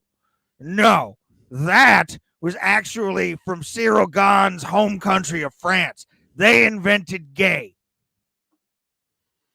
So I'm not paying attention to that. I'm trying to figure out. Well, I'll ask you. What do you think about the new opponent for Sean O'Malley? Louis Smolka's hurt. So they got this guy that's no one's heard of, who has not fought in the UFC before, to fight Sean O'Malley, who's supposed to be the next superstar in that division. So I don't know, man. It's not going to really move him up the ladder much. It's going to be like a highlight reel, if anything, right? What do you think? What do you think, Alex Jones? Yeah, this guy that he is fighting, this Ricky, this is some of a newsreel that I'm saying. I'm looking around, newsreel things. Are you watching the newsreel? You were like at the movies in 1943? Yes. Okay. Yes, I am at Gone with the Wind right now. Okay. Really fun. You there? You still there, Alex? Sorry, I'm having a good time on the show. I really don't get out of the house much anymore. Well, where are you? I am on my compound somewhere in Texas, and I make a lot of time for my children and then to eat the ass of my neighbors. What kind of ass does your neighbor have? A big, sexy one. Okay, well, then no one can give you shit for that, I guess. No, I eat it like groceries, as the kids say. Okay. I don't think that's how they say it. It is. Is it? It's exactly what they say. All right. Yeah, I don't even know who this guy is. Chris Mojito, I believe. Mojito. What? The guy Mallory's fighting. Yeah. I don't know. Yeah, I mean, look, all these people. Look, Ricky Simone said he'd fight him, but I thought that, I'm like, dude, that would be way too good. And then Ricky Simone would probably beat him. They don't want that right now, huh? Do you think it's a conspiracy to build this guy up? They're pulling out of the not the wrestling playbook, the boxing playbook. What do you think? Trying to make him look you know what? I honestly, Sean O'Malley has some of the best hair in MMA. He has solid hair. And when you have the best hair in MMA, your style points on UFC 3 or 4, whatever they're on now, is always at 99. So sure. I think Sean O'Malley may win this.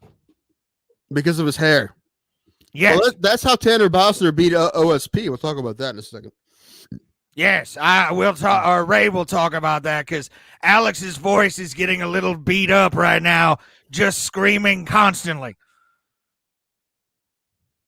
What's his last question? I'll take one more. Alex, do you have any of those bullshit vitamins left to sell me?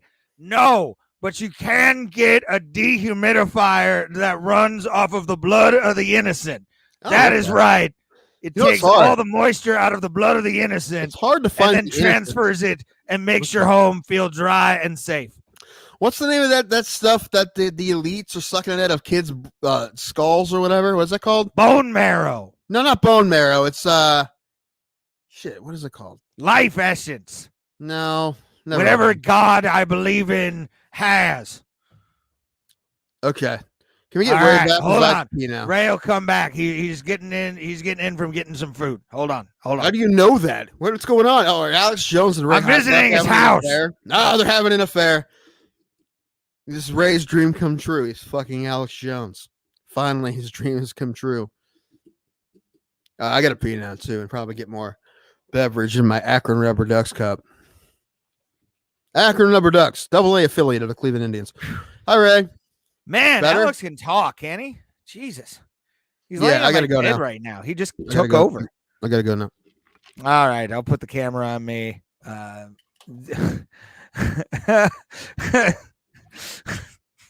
know it was a great little save, guys. Thank you guys, by the way. While Tim's going to do his thing, I always like to do this. we appreciate every single one of you guys for being here every time we do a live stream. We usually do these Tuesdays, 7:05 Eastern Standard Time, 4:05 PST, Pacific Standard Time. And again, we wouldn't be doing this if it wasn't for you guys, honestly. So just please share out video or the episodes. We have a ton of episodes up, and just get the word out about us, because honestly, I will say this: if it wasn't for what is Mountain Time, I believe it would be 5, because I used to live in Colorado, and I think that's like 5 o'clock is 7:05, which was, by the way, an offshoot thing right here. Oh God. Casey Jones is the shit. We all love Casey here on the Bro Plata. He's a bro OG. John, you're somewhat new. We appreciate you, brother, a lot. But I always loved when I lived in Colorado and Denver. I was so happy to be done with UFC pay-per-views at like 10 o'clock, because it would start at, I think the pay-per-view would start at 8 o'clock Mountain Time, and we'd be done by like 10:30 at the latest. And then we'd go get drunk and have a good time, man. I love the Midwest. Yes. Thank you, Casey. Gonna give you a hug as well. So leave your comments. We've had a good comment section so far. And especially for our live stream that me and Tim did the day before we took our bro trip to Pittsburgh. We got a huge influx of people coming in at once during that, and we're going to do some live streams. I think we're going to do that every 3 months. We're going to pick a quarterly time to do live streams together. Either Tim goes, or I go down to Tim's house, or Tim comes up here. We watch the pay-per-views together. We watch like a fight night, and we live stream the entire thing. And I think we had a big success with that. I was very happy at the fact of our success. We got the most likes we've ever gotten for a live stream. A lot of big landmarks that we hit pretty quickly, which was insane to me. But again, we always have to thank the MMA Holes and the wonderful website, themmaholes.com. That is where you can find us every single goddamn week, even if there's not a fight. Sometimes we took a week off because there were no fights. We don't do that often, but we're definitely happy that people watch our live streams. Spread the word in the MMA Holes community as well. Let them know that we exist, and make sure that we can get as much people in here. My goal at any time is to have 10 people. That's right, 10. Low expectations. Tim probably wants like 1,000, which I want as well, but I like to start low. 10 to be the number that we hit every single time.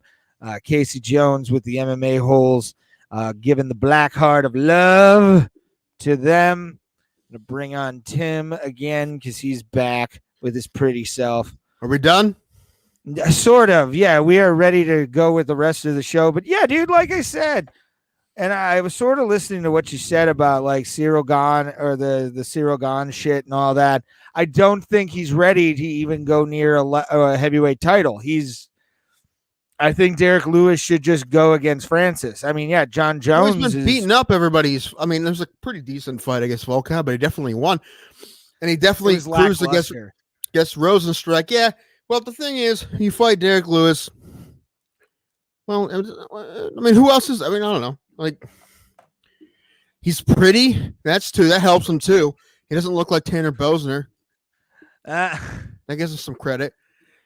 Listen. He's done fine. He's fought everyone. I mean, everyone he's given. He's like who's next? It's either him or Stipe. So it's and John agrees with me that Stipe should get his trilogy fight, but whatever. I agree. Not even him giving him a stepping stone. Like, they're not even giving him a fight to get there, right? Because like, I thought he was going to fight Gane. Who the hell is he going to fight now? Volkov or Blades?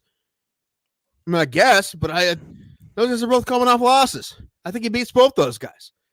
Oh, are you talking Stipe? Yeah. Yeah, Stipe would murder murder Volkov, I think. And then Volkov has a better shot against Stipe than Blades does. Curtis Blades, though, can use that jiu-jitsu because Stipe is more known for his striking. You got to get him down, though. I mean, DC could do it, but he popped back up. You know, it's not. And Blades' style is if it gets you down, is a grind on you, and I don't really think that that's what that's gonna work with against Stipe. I don't think that would work against him. I like to see him. I mean, I'll see that fight, but I think these should be the fights happening. Boom. Okay, it should be Ngannou Lewis or Ngannou Jones, but whatever. And then it should be, and then if it was Ngannou Jones, then it should be Stipe and Lewis. And if it's Ngannou Lewis, then it should be Stipe and Gane. Yeah. But you're forgetting Stipe is just because he got caught and against a guy who's with an amazing power punch that he got caught, so all of a sudden he's just not worth it anymore. You forget how he is your most what's the word I'm looking for? Distinguished champion. He is the most accomplished champion. So I'm looking for accomplished champion you've had in that division, but you just kind of forget about him because he lost because he got locked out by a guy that he beat before. Well, I was about to say they were probably going to push him to the side if he lost to Verdum anyway. And that's the thing, like the fact that that's why I love Stipe Miocic so fucking much as a heavyweight GOAT, like the greatest heavyweight to ever walk the planet in the UFC's history. Because of the fact that Dana didn't want him to be and like you just said, look how quickly they just shoved Stipe out the fucking door after Francis won.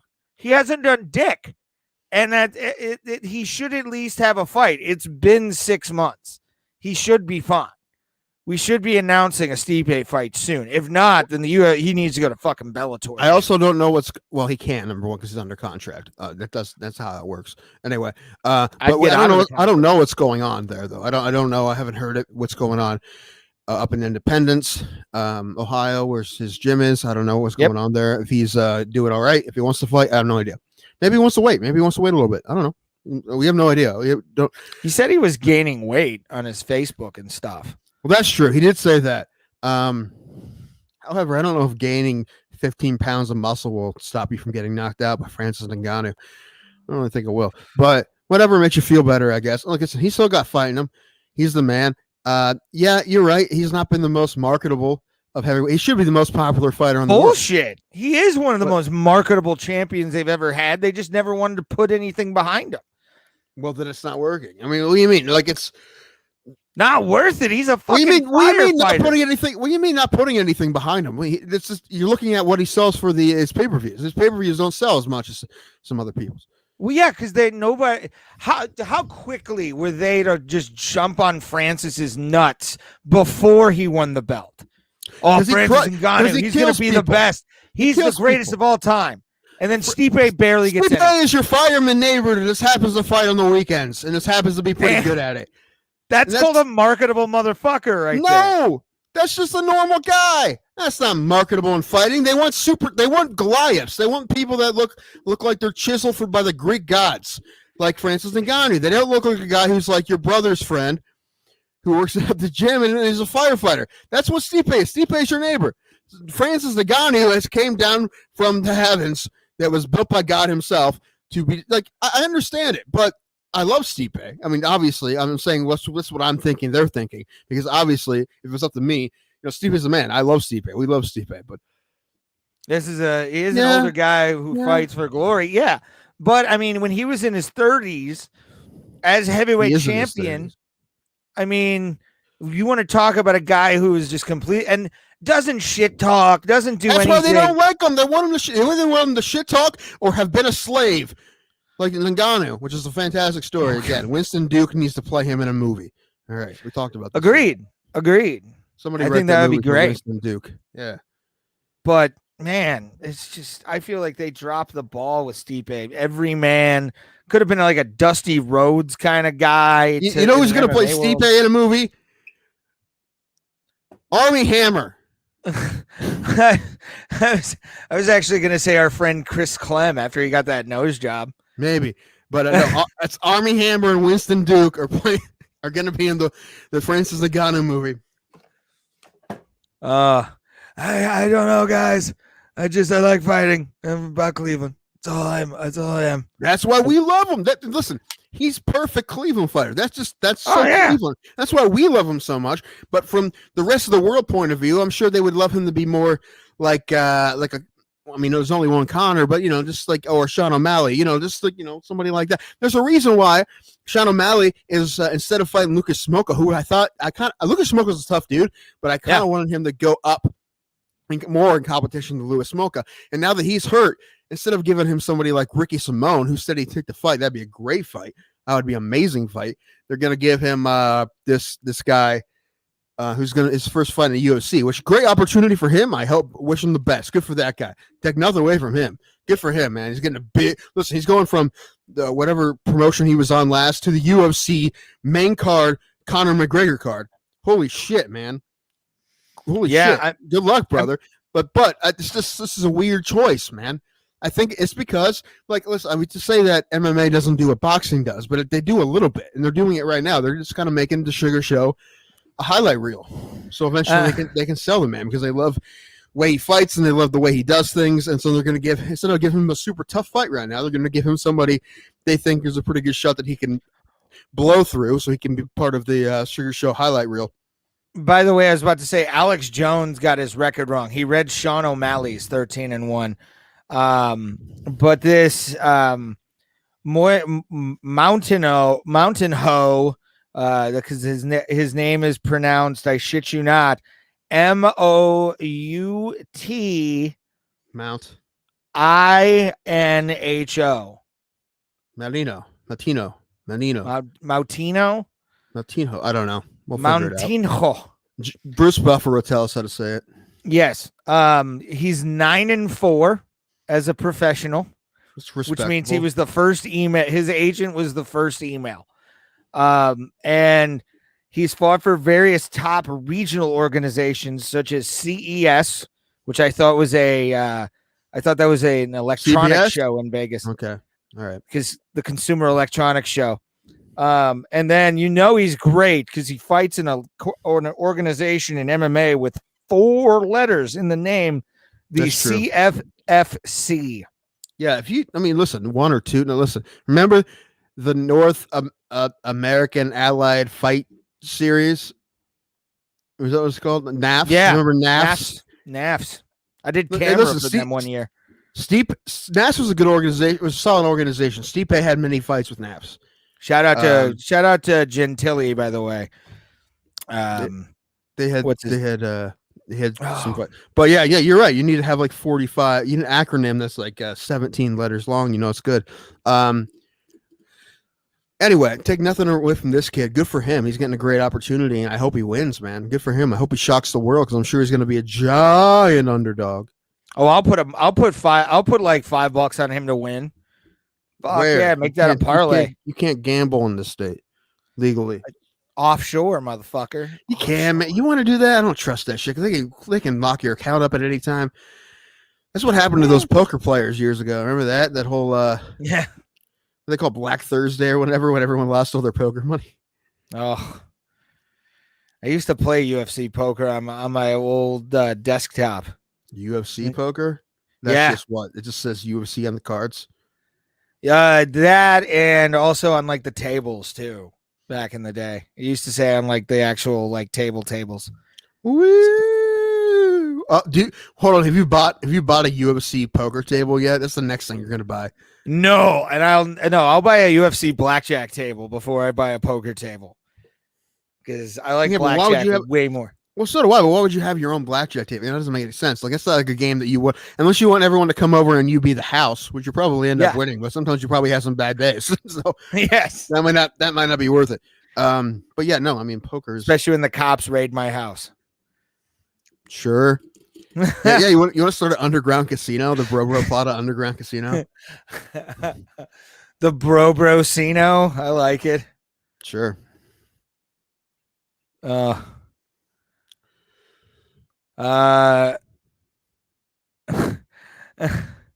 Offshore gambling estates to me is swimming in Florida's estuaries. I don't even know what an estuary is, to be honest with you. Some kind of thing. Can you gamble in which do they have sports betting in California? I do not know, John. Do they have that?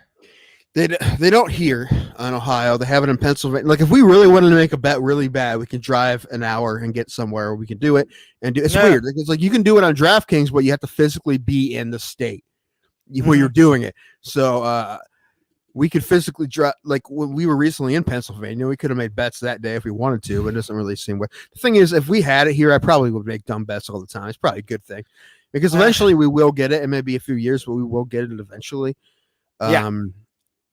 And it won't be great when that happens anyway. But I don't know, man. Like, listen, like more often than not, it didn't work when you went to Vegas because I was trying to win big. All right. I wasn't trying to win like a little.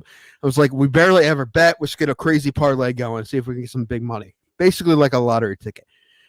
But usually when I have to think of fights I want to bet on, I mean, it's like, I usually can pick some pretty decent lines, but I'd probably do that a little. I would do it more if I had it, but or do it. Period. But I don't feel like driving to West Virginia or Pennsylvania. However, we say this all the time. We do need to go watch a card in West Virginia at Wheeling or Mountaineer.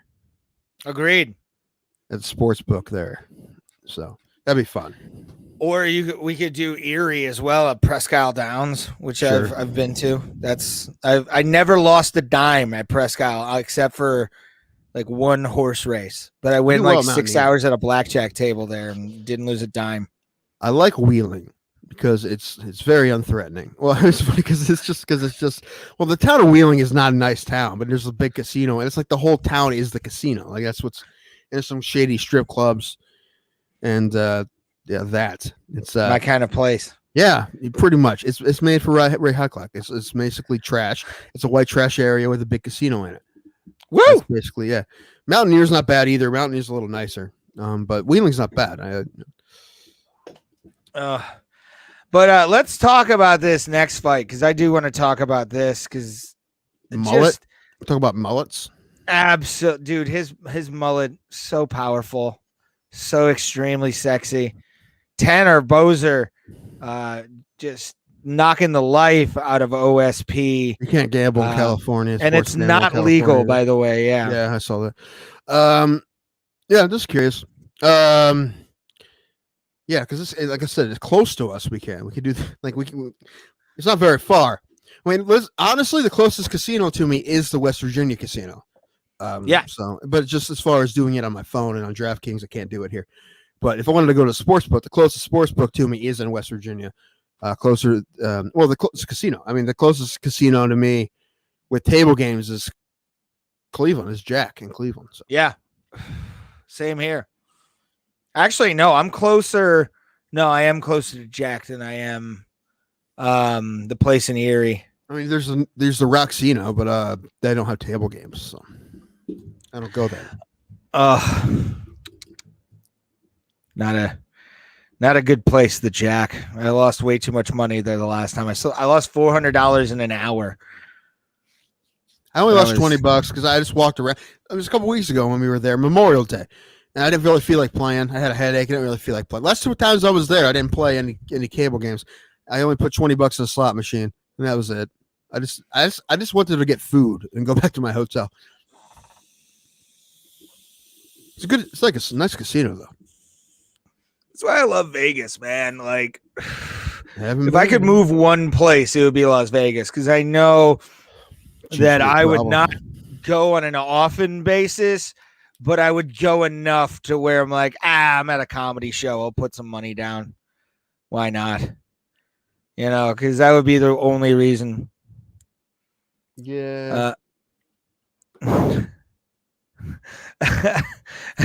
Casey Jones is so awesome. For every answered question you receive, at least 2 more questions regarding the given answer. That's pretty much the Bro Plata, without a doubt. Pretty much, sure. We like asking each other questions. Why? Because we're bored and kind of drunk. So, woo! What episode is this? 93. And I love the title. I came up with it. Oh, after I hate I it, got by home. the way. Hate it. You do. Yeah. Why All the do you titles are hate dumb. They're all dumb. I don't think I've liked any of them. You, me, and Ciryl Gane make 3. I mean, that's a funny fucking title. Yeah, but it doesn't make any sense. What do you mean 3? Dumb. Dumb. Dumb, dumb, dumb, dumb, dumb. Now I forget what I was going to do. Damn it. I had my phone out for a reason. What do you want me to do? You and me and Sean O'Malley? Like, what do you... What episode is this? 93. We have 7 more to 100, by the way. Yeah, we're going to hit 1 year before we hit 100, but we're getting pretty close, though. So we need, like, I keep saying we need to do something, but we probably won't do anything. I try to get someone to help us make a video, but he's too busy. John's on your side here, apparently. See? You're all terrible. Hey, by the way, if you're watching this and you haven't watched it yet, it's up on YouTube. After Tim's constant making fun of me for being so lazy, we have our episode up with Mr. Pat Miletich. He was kind enough to get us there. We caught him the day of. What did you say? He was kind enough to get us there. So watch the video. It's Pat Miletich jerking off Ray. That's what. No, it was basically what Ray just said. He held basically, the entire Ray was jerking off during the interview. You could tell. Probably. I can't remember. I jerk off so much. We need, man. Listen, apparently, Look at this arm. we need to go through get some more old school. We need to maybe ask Pat if he can help us out with maybe like Pulver or one of those guys. Because that was fun, and we're not working hard enough to get on interviews. This is actually a better one. Where has Francis gone? Is Ciryl gone? Where did Francis go? That's actually a decent title. I love you, John. You might listen. The fact that you missed on Hey June, let's watch a fight. Then I know it's still to this day bothers me. It so bothers me. Oh man, yeah. Oh, our June 1st episode. I got a highlight thing of 2021 or 2020. Oh, hey, did you see felony Charles Bennett lose that bare knuckle MMA fight? I did, and I want to actually invest in a subscription to BKFC so we can do like a that wasn't BKFC. corner. That was the Game Bread. That was Jorge. Or whatever it was. MMA. Yeah, I still want to get their streaming service. You know what I'm saying? I like it. I watched some of the. I actually like bare knuckle MMA. Bare knuckle boxing is okay, but bare knuckle MMA because you know what's going to be. You know it's going to be grapple heavy. Yeah, and people are more skilled than they were when it was NHB as far as ground games go overall. So and you got to pick your shots. It won't be as exciting, no, but it will be different. You know who would be great at that? Our buddy Andrew Law. He would be fantastic at bare knuckle. I don't know if he want to do it. John Gunther would do anything. But those are both guys who like to grapple. So it'd be perfect for them. I loved, and my thing is, I was such a huge fan when he was Crazy Horse, just because he probably was like, I'm going to take the strip club and make it my fucking, like, he looks like the kind of guy who would hang out at every Crazy Horse in America when he was fighting for King of the Cage. Because he was their star. I mean, that was the guy in King of the Cage for a while. You ever go to a King of the Cage show? I went to one. It sucked. I wanted to so bad. I watch it every once in a while on Lucas Oil TV because we have Direct TV, so we get the Lucas Oil Sports Channel. Okay. And they actually play just the Colts. No, they play King of the Cage like shows all the time. So you see fight like old school fights too, and you'll be like, "Holy fuck, he was in King of the Cage!" or "Holy fuck." Like Herb Dean's, I've seen Herb Dean's fight on Lucas Oil a few times. Yeah, it's like a best of fight. The one I went to was in outside of Pittsburgh, Washington, Pennsylvania, at a casino, and it's what my buddy Andrew Law fought. It was bad. It was I told you about this. It was literally in a parking garage. It was at a casino, so I'm like, oh cool, they're gonna do it in like the ballroom of a casino. I get there and it's literally in the parking garage, and it's King of the Cage, and everything about it was not. It was sucked, and Andrew lost. That sucked too, but it was just he fought a tough dude. Who since then, I think they both like won like 8 of 10 since then or something crazy. But it's been a while. Wow. Anyway, yeah, they've both been on rolls. I think the only guy what was the guy's name? Cameron. I had to look it up. Anyway, the only guy he lost to was Bobby Volkner. He was real tough. Anyway, it was shitty. It was shitty. It was weird. It was uncomfortable. It was. I absolutely am. By the way. Yeah, we're from Ohio. Yeah. Yeah. I have DirecTV though, so we get like weird ass channels to begin with. Like, there's a shit ton of infomercial commercial or channels and infomercial commercials. But yeah, we get like Lucas Oil. I get Lucas Oil Sports. It's a commercial for a company that does infomercials. At Nobody Gives a Fuck, we will make your infomercial look like the My Pillow commercial with a man, Ray, you would be great to be like a paid audience member at an infomercial. You'd be great. You just stand up with those big ham mitts, sonic boom claps you do. Like, damn, this guy claps in my ear at the Pirates game. My ear was literally ringing. And I didn't even intend to hurt your ears. I know, but you literally did, and it was hot, and I was trying not to be a dick about it, but I was just like, dude, what the hell, man? Because every time it was just like, kadoom, boom. And my ear literally was ringing, and sorry, it's okay. You're allowed, you're allowed. Hey, what are you doing Friday? You want to go to the Indians game? Friday, I'm probably going to see if I have Saturday off from my day gig, because being a comic is making me so much more money. And by the way, Casey Jones just summed you up in the greatest way I've ever seen somebody sum up Tim Danko.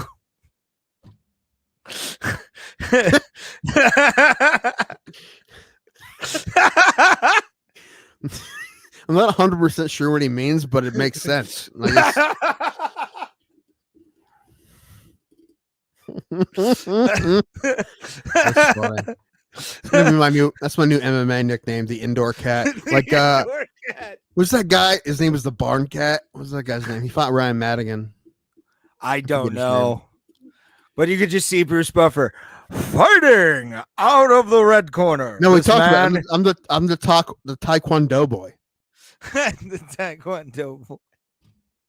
Yes, but I like the Indoor Cat for Tim Danko. Tim, the Indoor Cat.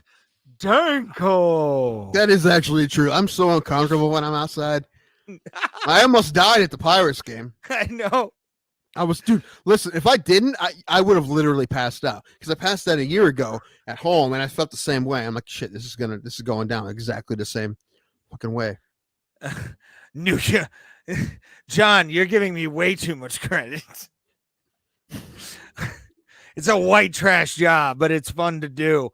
I work as a bug man during the day, so yeah, I like to kill bugs and tiny rodents. So, have you seen There Will Be Blood? No. Oh, no wonder why you don't get that. Never mind. Yeah, no, I've never. I know Daniel Day-Lewis is good in it, and that's about it. In it. Yeah, watch it anyway. But so I'm an oil man. Like, that's how I figure you are when you go in the house. Is like, I'm a bug man.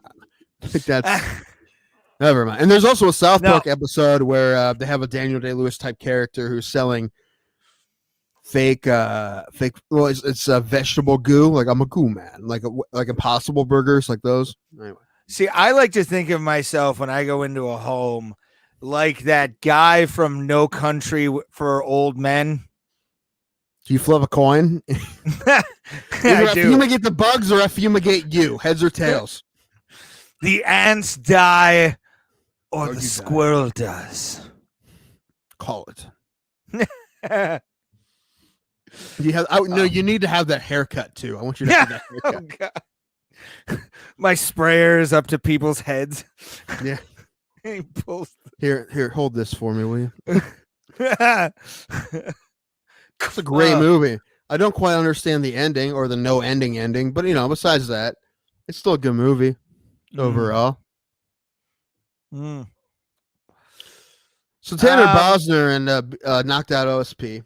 No, he thanks me because God does not like roaches. We all know that.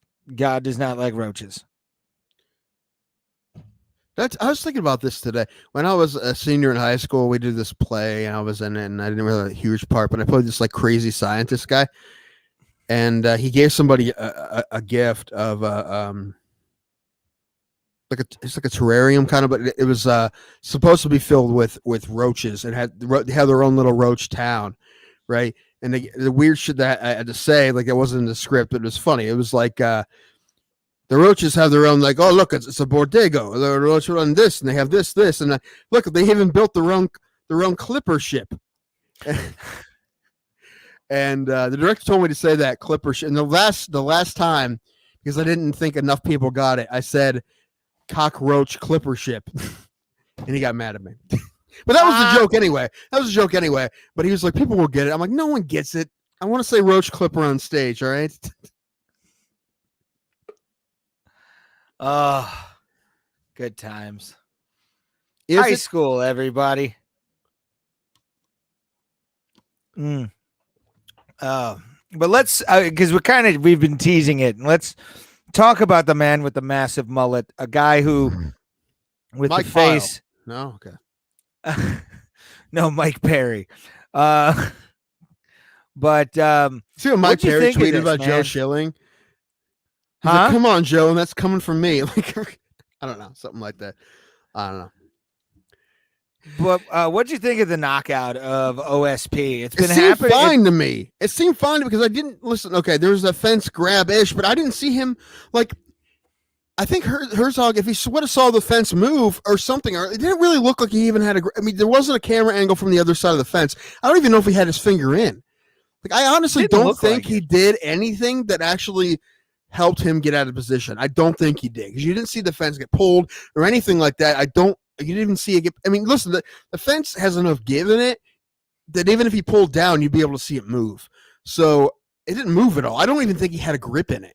So DC somehow thought he did. It didn't really look like to me that he had a grip on it. So I don't really think it was dirty at all. I think it was fine. And I know OSP is going to what's the word I'm looking for? Not protest, but appeal the decision. But I don't think that's not going to get overturned, because, like I said, it doesn't even look like there was a problem at all. And to me, honestly, sorry. This girl told me something funny. All right, keep going. Was it her naked? No, it was better. It was her, and here's her with an umbrella, in Jinko jeans, Photoshop Jinko jeans, floating down like Mary Poppins with Jinko jeans on. That's Mary Hot Topkins. Yeah, kinda. It's close to being really funny. Just a spoonful of Slipknot makes some medicine go down. So when is that Flogging Molly show? Is that the 11th? Yeah, it's September 11th. I'm going to see an Irish band. I saw Bowling for Soup on September 11th. I think the year after, no, 2003 maybe. Anyway, oh, okay. So you're not all right. Well, because the Coheed show's like the next day. Yeah, I'm thinking about going to that show. Yeah. The only show that I saw that I want to go to is the Bowling for Soup show. It's just a weird fucking place. That's all. See, I love Coheed and Cambria, dude. Like, I adore. I don't know Coheed. if I have it in me to go to a show in a big. Well, Nautica's nice. It's a nice place. Yeah. Are they both in Nautica? Yeah. You're gonna go 2 days in a row to Nautica? Yeah. Why not? Well, that is how you live life. Yeah. I'll give you the best 2 days of concerts to me that I've ever had in my life. The day before, I went to see Flogging Molly in 2000, and I want to say it was 17. The day before, and this was at Nautica, the day before, I am at Tech 9 at the House of Blues. Okay. That's a dope 2 days of shows. What was the other one? Tech 9 and who? What was the other one? Flogging Molly. Oh. Yeah. Because I go at least once a year to Flogging Molly. I don't miss them. That's my band. Like if I had one band, if somebody said you could have tickets to any band you wanted to see for the rest of your life, guaranteed, Creed. I would choose Flogging Molly. That way I never get like cut out of it. Yeah, that's cool. Yeah, I haven't been to a concert since like 2018. Or maybe it was John's apparently a big Vin Diesel fan. It's all about family. It's all about family. You got to call Jesse and get this fixed up. Sure. It's got the ADD. Yeah. I actually got to meet that guy too, Jesse from Fast and Furious. Okay.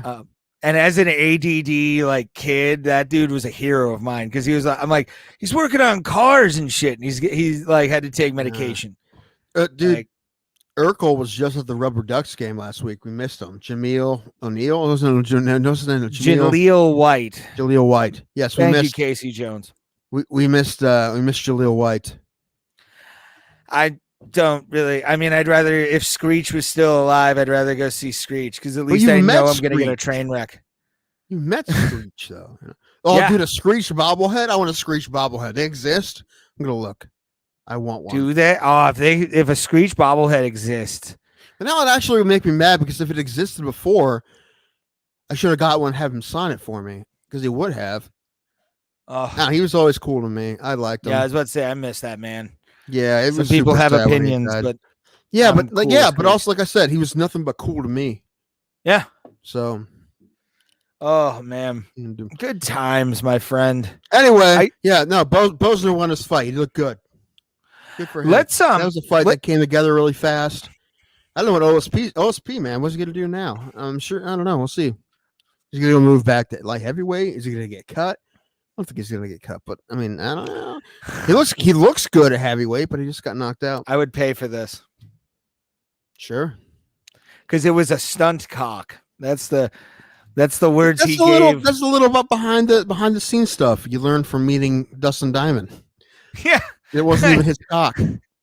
My favorite thing, and I've done this to two people. One was Stephen Michael Quesada, he from Breaking Bad, and then Screech. I looked at them dead in the face, both people, and was like, yeah, I never really watched your shows. Like, I never really... Like, number one, like, I mean, their thought was probably like, why does he feel like he has to say this to me? Screech probably doesn't give a fuck. No, he was like, you're not, how old are you? This is exactly what he did. He was like, how old are you? And I go, I think it was like 27 at the time. And he was like, you weren't in the demo. And then like, it's true. We started talking about something else. Yeah. A weird thing to say to someone though. Why would you do that? Like that just sounds because I want to be honest and be like, I'm glad I get to meet you, but I've never seen your work. Like I would do that to anybody. Yeah, but it doesn't seem like you should do it unless it comes up. Just randomly, hey, I don't know who you are. Like I didn't do that shit. To Mark think Price. with Stephen Michael Quesada, it did because somebody was talking about him on Breaking Bad and all this stuff. And I'm like, I've never seen Breaking Bad. Well, that makes sense. I never finished it. I watched maybe half of it. John's like, yeah, that's a shitty thing to say. I know. It is a shitty thing. Man, look, I'm autistic. You know who listen, you know who we're talking to? Rick. Woo! No, you can check out my YouTube videos, including my 15-minute YouTube video that I did at a stand-up special at Ray Highclack on YouTube. Check that out. Is it just you telling celebrities you don't know who they are? Is that just no? But I think that would be a hilarious YouTube video. That would be. I honestly don't know who you are, Jameel White. I never liked Urkel. How you doing? Family Matters was better before Urkel came in. Wasn't like a whole season before he came in? Like that's the only person people remember, but there was like a whole season before he came in. Wouldn't it be funny if I walked up to Jaleel White while doing stand-up and be like, I preferred you as Sonic the Hedgehog more, to be honest. I don't know if it's this weekend, but the Akron Rubber Ducks are doing a Cobra Kai night, and they have one of the kids from Cobra Kai there. I haven't seen the show, so I don't. It's the new show, not the Karate Kid, but he's there. They do that. They had Corbin Burnson one time, and I should have went. Roger Dorn. I would have asked him or paid him at least $200 to reenact the "I'll cut your nuts off." Okay. And shove him down your fucking throat. Yeah, but all he has to do is sit there, and you say that. I know. That's why I would. I much rather have the strike this motherfucker out moment when he kicks the ball, puts it in my glove, and it says, "I got one thing to say to you, Vaughn. Strike this motherfucker out." Or the that's fight all I scene. want. Okay, you know what? Forget the real Nelson thing. Let's find Coburn Burnson. Could be. I would say he was in L.A., but it could be anywhere now. He probably gets displaced out of L.A. during the pandemic. He's probably in Colorado or something. I would do the fight scene between him and Vaughn where it's like real fucking funny, asshole. Just the way Rashid says asshole in that is like hilarious. I don't know why, but it's like this. All they say is fuck for like 5 minutes. It's like, you little fuckwall, little fucking piece of shit. You know what's funny? That's such a realistic dude fight, because like when dudes are super pissed at each other, they just say fuck, and even if it doesn't make sense. That's why that is a great scene, because I've heard dudes fight that way. You little fucking fuck. It doesn't really make a whole lot of sense. It's not clever at all. They're just saying the most harsh word they can think of, and it's fuck. They're all tough. I don't even think about that like before. Ralphie. That's actually a perfect guys fighting with each other scene, because it's just two angry dudes who are not saying anything clever. They're just saying the harshest thing they can think of, which is fuck. It doesn't make any sense. It's actually perfect. Man, David S. Ward could write a movie. Oh, fuck yeah, dude. That movie is so... We still need to have a live stream where you and I are together in a room and we get high as a fucking giraffe pussy and watch Major League together and have everybody come with us. I didn't get too high the other time with you. I can probably do at least twice as much as I did before, because I was fine. Okay. I was solid. But I think that would be a great. I don't want to push it so much that I don't know what's happening in the movie. But I want to get like high enough that I can watch the movie, but it's still like I got the giggles. That's what I want. Yeah, that's always fun. I love that. That's my favorite part about being high, is watching funny movies. But yeah, I don't think I never watched that. I watched that movie a million times, but never under the influence of marijuana. So I need to do that. Oh, it's so good when you're balls. You know what? David S. Ward what movie he won an Oscar for writing? It wasn't that one. He should have, but he did. What movie? Robert Redford. Color of Money. No, that's Paul. No, Newman. Robert Redford. No, I'm thinking Paul Newman. Never mind. I think Paul Newman was in this. No, Robert Redford. Was it Paul Newman? Let me look before I tell you the movie. Who else was in the movie? I can't remember. God damn it, Tim! Listen, great bit so far. I know it was. All three people watching are just happy as shit that we're even doing stuff. I know. Play Paul Newman, Robert Redford. Oh, The Sting. The Sting. Yeah, great film. Yeah, great movie. And then that guy. I never saw The Sting. Sting's really good. I had to come clean. I know it's a great movie. I just haven't seen it. But then he also wrote Major League. Did he write Major League 2? I think he just directed Major League 2. Okay. I thought maybe he's one of the writers for Major League. He probably patched it up. King Ralph. This is a great film. He wrote Sleepless in Seattle. Okay. That's a great film. Just a tour de force. No, David S. Ward did not write Deep Throat. He was trying to make a new Major League for the longest time, but apparently the company that owns it, they want to do like what Lethal Weapon did and make like a terrible drama series out of it. So they won't let them make a movie. No, I know it's going to be bad. No, they try to make a baseball League is series. Not a drama. Not a drama. They want to make a TV series out of it, but it's going to be bad. No, you make a fucking remake. No, not a remake. Just a third one. I want a third one. However, everybody who was in it it is too old now. Like Back to the Minors was technically Major League 3. That was bullshit. Ah. No, but David S. Ward, he said in an interview, he wrote a script and he had a synopsis for it. It was going to be Charlie Sheen came back to the majors for some reason. And he had to go back to Eddie Harris to teach him how to throw junk because he doesn't have an arm anymore. And the Indians have some kind of a hot shot closer, and they find out that later in the movie that it's actually his son. This is yeah.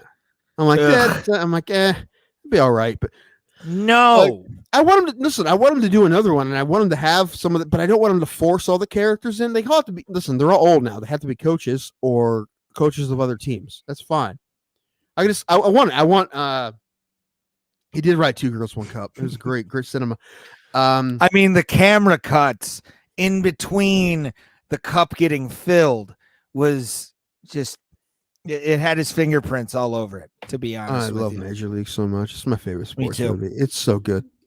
It's second to Slapshot. Like Slapshot to me is the greatest. I'm aware, and that's completely fine. I have high regard for Slapshot as well. And I'm not even saying it's definitely 1B, 1A. Like 1A is always going to be Slapshot. That's how I am with Major League. Much like Major League, it's really hard for me to say it's the best baseball movie because of how good Bull Durham is. But it's like 1A and 1B for them too. But also you got to put in the Babe too. I mean, the Babe was a great baseball movie. I think it's weird. Have you heard John Gooden talk about it? He's like, I screwed it up. He's like, I wish I could go back and do that again. He's like, I didn't do it. That's fine. That's interesting. What he already had was great. Yeah, I mean, to me, and he was a great guy to play it at the time. He's perfect. Fuck yeah. There hasn't been a good baseball movie in ever. Well, yeah, because it's now about that shitty sport that people are fucking really into. It's called fucking football. It's a horrible sport. Should be banned. But the thing MMA should be the American pastime. You make a good baseball movie. A lot of you know what? Moneyball was probably the last really good baseball movie. Yeah, because Brad Pitt has a line in it a couple times. How can you not be romantic about baseball? Because baseball is such a romantic sport. That's why. I mean, that's what Field of Dreams is. And Bull Durham. Bull Durham is a love story about people, but also baseball. Right? Yeah. She was in love with Kevin Costner, but she's more in love with baseball. And just that whole first monologue, you're like, that's yes. That's how everyone, people who love baseball think about baseball, and that's why the movie's so great. Anyway. We talk about that a million times, but it's true. Yeah. Mr. 3000 is the best baseball movie of all time. Actually, Mr. Baseball is way better. It's true, but Mr. 3000 isn't really that bad. Isn't that bad? It's fine. It's not bad. Mr. Baseball is an underrated baseball movie. Like really underrated. I agree with that. It's a good movie. I mean, we've all had those. It's like Gung Ho, but baseball. What was? I love that movie.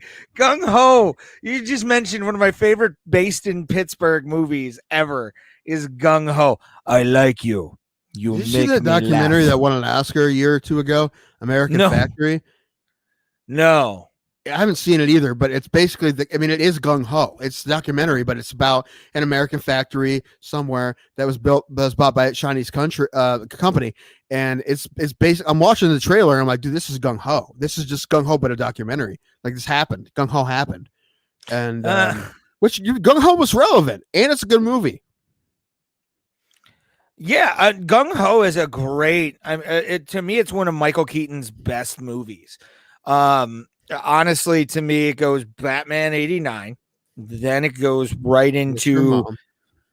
I was actually going to put Gung Ho next, and then third would be Mr. Mom. I love all those movies. I love all those movies too. But listen, dude. Birdman is an amazing movie. Birdman's fantastic. I've seen Birdman. Birdman's so good.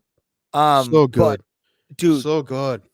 Gung Ho for Michael Keaton must have been the most liberating, like speech-wise, he's ever had to play because it was basically his Pittsburgh accent. Right. It's like, the Pittsburgh factory guy.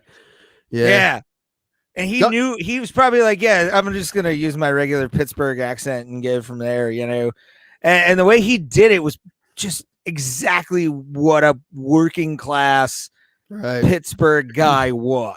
You know, when I heard about the movie, actually, you know what I never heard about, Colbert mentioned it on when he had Keaton on about how much he loves Gung Ho. I looked it on and I'm like, this is just a comedy about a work comedy. What year was this? Recently, like a handful of years ago, maybe 4 or 5 years ago. Really? You didn't know about it until then? Yeah, that's probably about right. Yeah. Wow. I think I was probably living here then. Yeah, probably. Like your mom never watched it, or like that was a thing. Mr. Mom, but not Gung Ho. Yeah, but anyway, it popped up on something, and I'm like, okay, I've heard about this, and not as only just it's the funny movie, but it has real substance. And it's those poor 87, but it's just no more Twisted Sister. Yeah, no, it's but it's no. I mean, it's about. I mean, listen, they just made a documentary that has the same concept as that. Won an Oscar, but it's a documentary, but it actually happened. But that's just a fictionalized version of that was Gung Ho. But yeah, it was just a Japanese and back then even, which is probably even worse, coming into rural Pittsburgh in a factory and then trying to teach their ways to American workers and that clash, right? And that's what the movie's about. And it's comedy, but it's a good movie. It's really good. I can't remember which river it was. Allegheny. That they. Was it possibly? I picked the first one I can remember. Do you know the other one? No. It's the Monongahela. Okay. History or geography facts. Ray Highclack. But no, my dad was a huge fucking fan. I think he was a huge fan of Michael Keaton, to be honest with you, because he loved all the Michael Keaton films. We had Batman 89 on VHS. I think my dad loved Pittsburgh, like really wanted to move there or live there. Click on us. Hold on. Oh, Turn off us. Turn off us. I have the volume down on both my phone and my fucking TV. Well, why are you fucking up, Tim? I didn't mean to. Why are you fucking up? Accident, because I didn't think I was going to click it. Anyway, okay. Up. I don't like it. No, I know your father was. That's why you cried when we went to Pittsburgh, even though you're not from Pittsburgh. I know, but it's a cool little place, man. I mean, I know it's bigger. I know it's bigger than. Listen, when I say little, because like what we looked at is, it's like crammed, and there's a lot of, it looks very, from this part that I was at, which is not the downtown where the skyline there, where the stadium is. It's very small town-esque. What I saw. Yeah. But I also like I like downtown Cleveland. That area too is real nice. So it's downtown Cleveland isn't as nice as Pittsburgh. Yes, and I will admit that. But I'm biased too, so it's fine. I've been to also Denver. So like Denver, I've been to Detroit. I like Detroit skyline a lot. I think that's kind of cool. The skyline, industry. I mean, the way they build it, or the park around it is fucking awesome. It's great. Yeah, and that was what I liked when I, as a kid in PNC. Oh God, Casey Jones is watching one of the reaction videos of Two Girls, One Cup. I make a suggestion. If you want a really good reaction video, and a guy who I love to death, he kind of helped me in the early days of the pandemic by sending me some stuff on Instagram. And I mean this from the bottom of my heart. Bobby Kelly, Robert Kelly, the comedian. Gotta pee again. Okay. I'll put the camera on me. But Casey, yeah, I'll give you, write this down, my friend, because you'll like what I'm about to say. Robert Kelly, the comedian, he was on Tourgasm, Opie and Anthony back in the day. He's done a lot with his shit. He's got two podcasts that I like. What, you know what, dude, and also Calta and Kelly, which is on YouTube for both, or go to their Patreon. It's Robert Kelly, patreon.com/Robert Kelly. I'm throwing this plug out here, not because anything. It's just, honestly, this dude helped me send videos and stuff. Robert Kelly. Yes. Bobby Kelly, whatever you want to call him. watching Two Girls, One Cup. Robert Kelly watching Two Girls, One Cup. You will die laughing at he has like a hummingbird stomach. And it's just like, as soon as he sees it, he's like, like he's heaving, trying to throw up, watching Two Girls, One Cup. It's a classic YouTube bit that Opie and Anthony did where people were watching Two Girls, One Cup, and Bobby Kelly. Oh my God, just listening to him. And he actually pukes too. And it's so dramatic. It's so hilarious. I love that guy to death.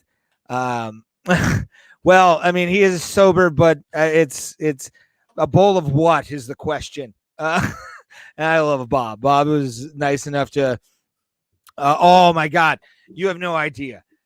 Dude, when you watch this, you can, but it's how high pitch his puke is. It's just like, like that's, it's gnarly and it's hilarious at the same time because they're commenting, Opie and Anthony are on him, like trying to puke, watching Two Girls, One Cup.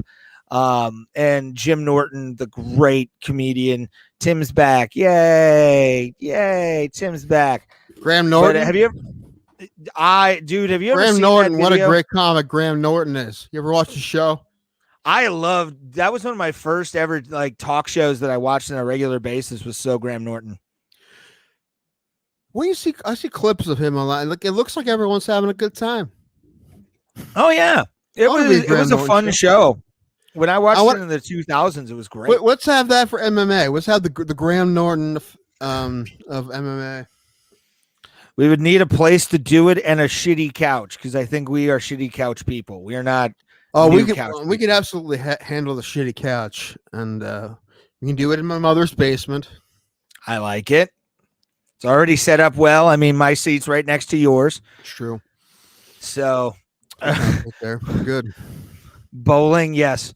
Sorry, it was a typo that John posted. But yeah, man.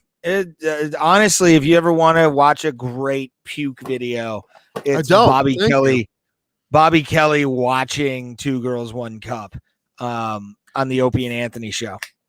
When I was staying with my grandparents in Texas, like what? No, I'm going to make an argument here to John in a second after you tell your story. I do love Jim, but I hate his characters that he does. Don't you do it. Don't you do it. I'm going to defend a few after you tell your story. You can do your stupid Chip Chipperson again. Please stop. No. I'm going to defend Chip. I'm going to defend Doug Bell. I'm going to defend all the characters Jim Norton does because they're hilarious. I don't think we need to do that. Anyway. I wish Manscaped would sponsor us. That would be nice. Sure. It would be a nice goal, paycheck. right?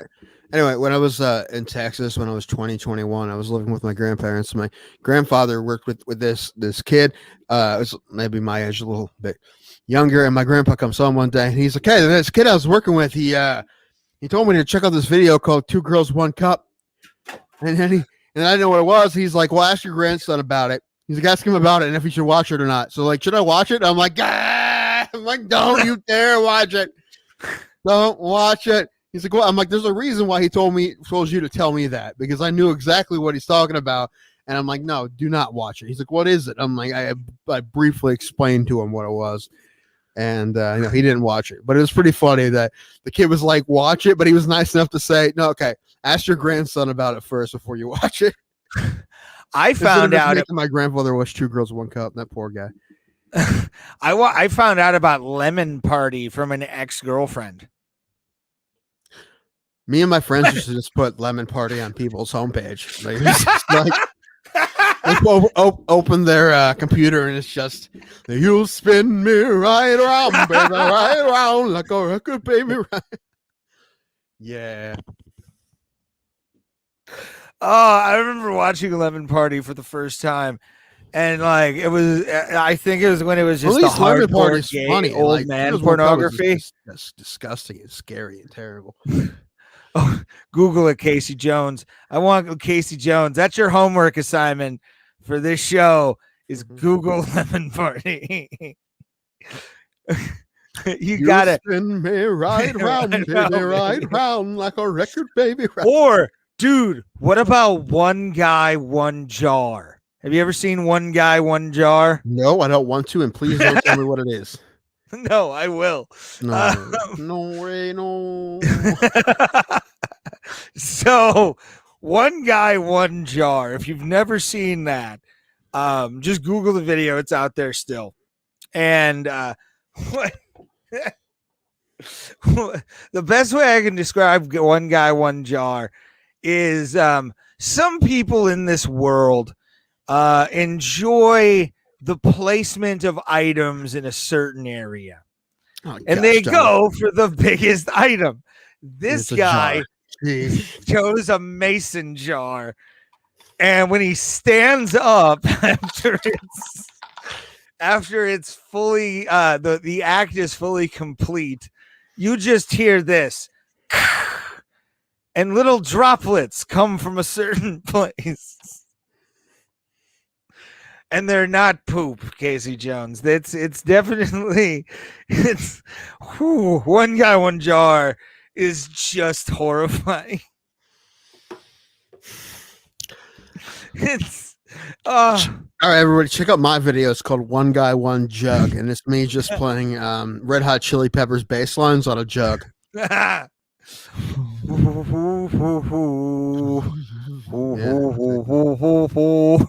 Right. That's much more family friendly. Oh, yes. No, he definitely does something else besides come. Casey. Bleeds? I don't want to know. The word stuck pig comes to mind. It's fucking. I'm not gonna send it to you. I'll let your curiosity run. No, I don't send it to me. Of them. No. Yes, I have actually. Of the monkey fucking the mouth of the frog. Yeah, I've seen that. Oh God, why are you placing it towards your dick? It's like right. Oh God, he really left, didn't he? He left. We finally did it, guys. We broke Tim Danko. You shouldn't be Casey, but I like talking about. We've lost Tim Danko. I think I'm gonna just put the camera on myself here until he comes. Oh boy, what is this? You see my heels. We can't see you. Can you hear me? I can. Okay, I'm gonna fix this. Fucking up, Tim. Why are you fucking up, son? What do you mean I'm fucking? You fucked up. You're the one that made me run away. You're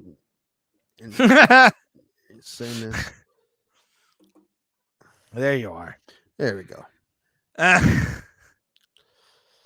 Again, Ray ruins everything. I'm fun though, but you know what? We should talk about something else that kind of ruined the night. Eye pokes. Yes. Fucking. I was right really excited for that eye. fight, and Andre Fili looked fantastic, and then fucking poking the eye, and then good for Daniel Pineda not being able to see out of his eye, but still pretending like he could and guessing wrong numbers. You know what though? The doctor put up 3, he guessed 1, but the thing is, we don't know about Daniel. We don't know if Daniel Pineda knows how to count. Like we assume so, but is it fair and unfair for them to decide that he may not know numbers? He could maybe he could see perfectly. They just picked the wrong quiz. He just doesn't know his numbers, so he doesn't know how to count. So I don't know. That may be true. Red that may or not blue? Be true. He knows what he's doing, maybe. Or he's also colorblind. So I don't know. We don't know. So maybe just pick the wrong quiz. I think that it did him dirty. He could see just fine. He just didn't know his numbers. Well, I mean, it wasn't the bad eye that he was getting fucked up by Andre Fili. I mean, Andre wore that side out to the point where it looked like he was hit with like a rock from the time he was born. It was very bloody, very bad, my friend. Yes, it was very terrible. Yeah, it sucks because he was gonna get beat. He was gonna get finished. But those are two guys. Listen, that was my fight of the night pick, and the only reason I think it wasn't is because is because of that eye poke. But I that was a great matchup, and I loved that matchup, and it was a good fight. It was fun, but it just didn't work out the way you wanted it to work out. Yeah, no, and for it to go to a no Fix contest. the gloves. Fix the gloves. Fix the gloves. How, Tim? How do you fix the gloves? Not my issue. I don't know. I just say fix. I'm not saying how, man. I'm Steve Jobsing this. All right. I'm Elizabeth Holmesing this. All right. I'm gonna be the face of the new gloves. I'm new gloves guy, but I'm not gonna do anything. All right. I'm gonna make other people do it and get mad at them when they don't do it, and then lie to people that we have great new gloves coming up when we really don't. You're like a video game expert or somebody who develops video games and shit. But it never. You're like the Kurt Schilling of Schilling. He created his own video game. Quickly. Well, no, he created his own video game. Did he? What was it? Video game company, and they came out with this terrible video game. Bloody Sock Wars. No, it was like a medieval thing or whatever, and one of it actually bankrupted the state of Rhode Island. That's because so gave I love the money to do it. I love that Kurt. The state did. Yeah, that's a bad call. Anyway, yeah, I mean that's just Kurt shit. This is a video game, period. But that's just weird. Anyway. Has there been other states have done that and it's worked out? Anyway, that's just a weird. Anyway, Kurt Schilling. I love that Kurt Schilling, after the last Hall of Fame vote, is saying he's taking his ball and going home. He's so mad that he hasn't been elected yet that he doesn't want to be on the ballot. His last time of there's one more year of eligibility. He doesn't want to be on the ballot now because he doesn't want to be rejected. That's hilarious. He's like, no, I don't even want to be on it anymore, man, because he doesn't want to be totally rejected. He want to say, I didn't pick me. They were going to put me on the last year, but I didn't want him to. So. That's funny. Although I will say this, Kurt Schilling was a fantastic baseball player. His political views are kind of silly, but he's a great ball player. Yeah. Yeah. Well, born again Christian. That's all that should really matter. All that should matter is as his ball playing abilities and the fact that he wasn't a cheater. So there you go. Those things, Kurt Schilling deserves him to be in the Hall of Fame, in my opinion. He does. He's a great pitcher. Yeah, Mike, the Veterans Committee. Of the era. The thing is that the Veterans Committee will probably put him in later on when they that happens. But and I think that's what he's betting on. But I don't know. Kurt Schilling. Kurt Schilling. The game was called Kingdoms of Amalur.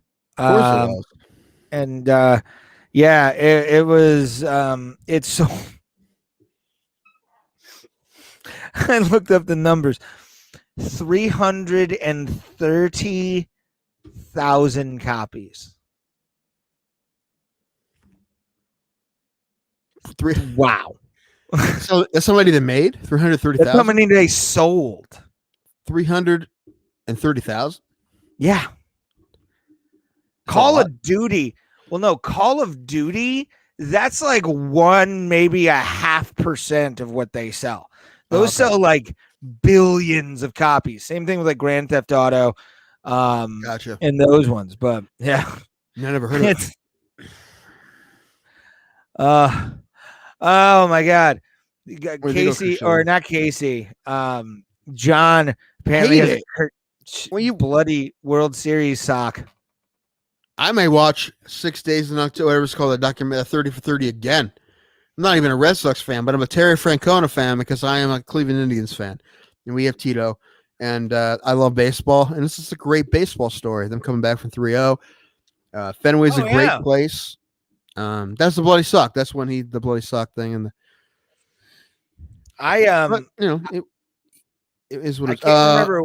Do you remember what game Manny Ramirez hit that home run at Progressive Field? What he hit a lot. Which one? I don't. It was against the Indians in the championship, I believe, after they had beaten the Yankees. Like 07 or 08? I don't remember. No, 07. Would have been 07. I think it was like game 6 or something. Game 5, maybe. Can't remember. Oh, Manny was the man. He was on all kinds of shit, but he was the man. And Manny being Manny is hilarious. Just Manny doing Manny stuff was hilarious for years. I mean, dude, his first home run in the major leagues, he didn't know it was a home run. was a very Manny thing. He stopped at second base, and they had to tell him, "Hey, dude, it went over the fence." Man, Manny being Manny was hilarious for years. This is John's humble opinion. Randy Johnson, GOAT He was pitcher. so good. He was so good. Especially when he was hitting doves. Or pigeons. It's quite nice. It was a dove. Yeah, it exploded. That's crazy. It's my favorite story. Huh? Have we showed that video on the podcast? Probably. No. No? We don't need to. It's not important. Well, we could on the next one. Maybe. But who was the show? I think it was Sean Lynch I was showing that to. I'm like, you ever see this? The dove video. Yeah, because it's me and Bob McClure were talking about it, I think. And we showed Sean. Anyway, yeah, he was one of those guys. He didn't get good till later because it's weird because he didn't know how to pitch in his own body, which is weird because he's so tall and lengthy that and there was no one else that tall. So it was like no one could really show him how to do it really. And he had to figure out how to pitch in his own body. And eventually it was, I mean, listen, you look at, thank you, Jonathan. That's a buddy of mine, actually. Look how everyone else throws. Like no one else even looks or pitches like that. He had to figure that out on his own, how to pitch in his own body. And once he did, he was one of the, I mean, his slider was unhittable. He was so nasty. Yeah. Oh, one of the best sidearm pitchers that this, he was a three quarter. Still, sidearms I mean, down here. Overhand, it's like right here. He was here. And when the Diamondbacks beat the Yankees in 0-1, I couldn't have been happier. I'm not gonna lie. That wasn't how that was supposed to be. The Yankees were supposed to win right after 9/11.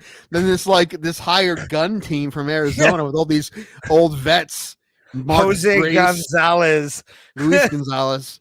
Gonzalez. That's it. And Mark Grace and Schilling and Johnson. Craig Counsell. Yeah. It was a good team. To this day, my favorite batter to watch at a baseball game live was Craig Counsell, just because of how high he held that bat. Yeah, it was. Yeah, it looked like he had cerebral palsy. It looked like it was. Oh my god! It's like watching Josh Blue do stand up. Like when he was like this. Dude, Josh Blue's on AGT. Like he decided to do another TV show, although he already won Last Comic Standing. I met him at a Blue Moon brewery. He's a funny guy, Colorado. Yeah, great guy. And he won Last Comic Standing once, right? And then now he's on AGT. He did AGT. Greg Maddux. The thing I love about Greg Maddux is one of those, like, there's outfielders that throw harder than Greg Maddux. Like, it's just that he still had a pitch, and he was just so damn good at it. He never threw hard. He just hit his spots, and he was just so damn smart. And and also the truth is the strike zone was a little bit bigger then, but even if it wasn't, he still would have been one of the best pitchers in the era. He was so good. Random thing, by the way, my buddy Jonathan, awesome kid. Connor's got the rematch. We'll talk about that later in the week, I believe. Well, there's no. Well, yeah. What do we do? Okay, so Tuesday, right? Yes. So we can do all that Tuesday, or maybe we'll do another one. But well, you know what? Let's try this. Let's talk about it Tuesday, and if we have another episode in that week, we can do another one and talk more about it. But let's just. Let's do a normal Tuesday day and talk about it on Tuesday. Tuesday, 7:05 on YouTube, Facebook Live, and Twitch. I promote and also you can always catch us on themmaholes.com. That's themmaholes.com. If you are an MMA Holes person and you're watching this in the future, past, or even the present, we appreciate all of you. Even the press. Even the people currently watching, we like you too. All 0.5 of you, we appreciate you being here, and it's a good time. We get drunk, we talk about MMA, we also then go off on random tangents about great movies, and we do live comments the entire time, so we appreciate that's the most fun. Anyway, Ray, we need to do Hero of the Week. All right, let's Let's get the sounder. It's just for the Hero of the week. Na, na, na, na, na, na. He's just the hero of the week. What a good tune. Anyway, so Bill Cosby gets the nomination. Getting so weird because, like I said to you before, like there's some people that I think that they just saw that, and that means that, oh, good, our hero didn't actually do it. But that's not, if you figure out what happened was they let him go because the old prosecutors told him he wouldn't prosecute him, and which apparently makes it illegal for the other prosecutor to prosecute him, even though he had all this evidence and wanted to. It's very weird, right? Double jeopardy, yeah. It's very strange. So let him go. However, like he's not going to be in the public eye, right? Because we all know he'll just, he's just going to live his life in solitude now. Hopefully, because it's the same thing as OJ. We know we assume OJ is a guilty man walking the streets. It's going to be same thing. Assume. Were you there? Were you there? You don't know. Like listen, Charlie was in the room when he stabbed. Honestly, Nicole to this and day, the other guy. To this day, I think Cato did it. To this day, but anyway, I'm kidding. Don't fuck with the guy in the guest house. We all know this. As guys in the guest house, we all know. Leave them be. They're just trying to chill. They're just trying to chill. Really they don't have enough ambition to do crime. That sounds like the name of a great comedy podcast. Two guys in the guest house. Sounds gay, actually. What are they doing in the guest house? I mean, if your mind went to it, I don't know. Anyway, here of the week. This week, we were talking about basketball before. We're going to go back to basketball for a minute. Kevin Love. Cleveland Cavaliers. He made the Team USA Olympic roster for being white. Good for him. Listen, according to Jalen Rose, the only reason they put Kevin Love on the roster because what he said was tokenism. They wanted a white guy on the roster, so they put him on the roster. He may have been right. I don't know. Kevin Love didn't have the world's greatest season. However, there are some reasons he'd be like, well, it kind of makes sense because, okay, number one, he's been on an Olympic team before. He has experience. His style of play is better for the Olympic style of basketball, I guess. Were there better players to put on? Sure. But he's like the 12th guy on the roster. Did they pick him because he's white? I like to think not, but it's not putting it 100% past people. But Kevin Love's a legitimate basketball player. He's a good basketball, and he's been on. Yeah, Kevin Love is good, and he's been on legitimate. He's been on Olympic teams before too. I don't think what Jalen Rose is saying is complete nonsense. But especially as a Cavs fan, I'm happy we were represented by Kevin Love. You have a Cav on the Olympic team. As a white person, I don't care. Like you don't need a white person on the Olympic team for me to still think like I'm represented by Team USA. I am, right? It doesn't matter. So either way, it's just really funny that people are thinking that he's only on their team because he's white, which is funny to me. But like I said, there's other reasons you can. I mean, he's going to be like the bottom of the bench guy. He can score points. He can always score points. He's a good leader. He's a veteran. He's been on the Olympic teams before. It's not like he's not good enough to be on that team. He absolutely is, and he deserves to be on the team. Sure. Were there other people that are more talented than him? Yeah, but if that's the only thing you're going with your last guy on the bench is just who's the most talented, like maybe in those situations we have to go to the bottom of your bench or what somebody with experience, right? You have to go down that far. Yeah, you can go to Kyrie Irving to have somebody on the bottom of the bench, really. I don't think he's on the team. Is he? I forget. Durant's on the team. Durant's on the team. I was a little nervous. I didn't know because I didn't know if they were going to have a solid team. They have a good team. They have a really solid team. They're probably most likely. It's the only time I ever pull for Kevin Durant. He is Hero of the Week. Yes. WEAK. Yes. Well, no, he got it. We were doing the song. He understood it. He got the reference. American Hi-Fi reference. That's eventually that's another sounder we need. It's Hero of the Week sounder is going to be a parody of Hero of the Week. Of a flavor of the week, excuse me. But yeah. I'm super excited for the Olympics. Dude, I'm an Olympic fan. See, we need to do a show where we pick winners for every event and see how many we get. Yeah, I'm down. I need people's 100 times their splits, all that shit for the track. I have to say I don't like a few things that are going on in the Olympic team, but What, it's the NBA team? no, Or no, the no, no. basketball team? I What are you talking about? mean, Kevin Love notwithstanding, I mean, but I'm talking about like our track team. The girl, the hammer thrower, I'm not a fan of hers. Why? Because you know why. I don't know why. I don't know the story. You got to tell me. I don't know. What's her name? Hold on. No, I saw something I about have her to today, look but I it didn't up read the article. for reference here. U.S. hammer What? I'm not going thrower. to take any guesses because I don't want to be wrong. But what's the story? Gwen Berry. Okay. It was a she came in third place in the qualifiers. Still makes the team, by the way. Still makes the team, but she came in third behind two white women. Okay.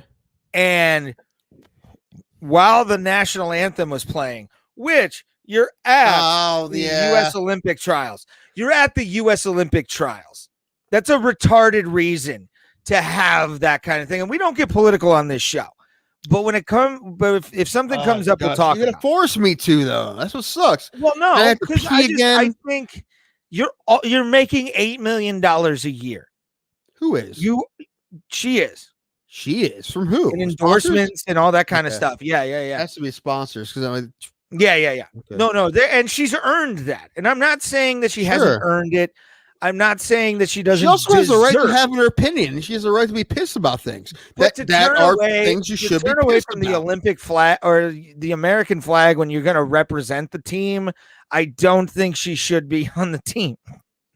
Like you're representing the USA, but you're saying all these bad things. I don't give a shit. Because there are bad things to be pissed about. There are things to be pissed about. It doesn't need to be brought in. And you know what? That's the only time. Her doing that is the only time anyone would pay attention to her protesting. If she just kind of like put a tweet out, no one would give a fuck. No one would give a fuck. But she does that. When she put her hand, when she put her fist up, a couple of years ago, that is fine. But turning fully away from the flag. Did you even know about her putting her fist up when she did a couple of years ago, or do you just remember now? No. She did that. No, she had done that. Did you know that when it happened, or you know it now? Yeah. No, I ran track and field. I did track and field. I love track and field news. You know, those guys got their medals taken away. I mean, they got them back, but again, I mean, I agree with that. The guy, and she did that, by the way. She did that a couple of years ago. I'm not talking about in the 60s.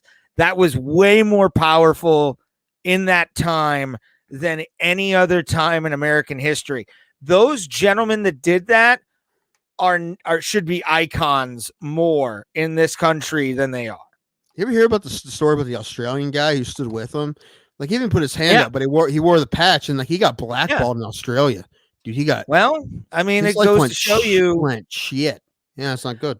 Well, the point is, man, I understand what you're saying, but the thing is, man, like, if you have problems, proud to be in this country. That's all I ask. Yeah, but part of being proud American is the fact that you can speak out when you're pissed off about something that's going on in your country. And I am not saying that's one of the great things about this country, and that's why you can do it.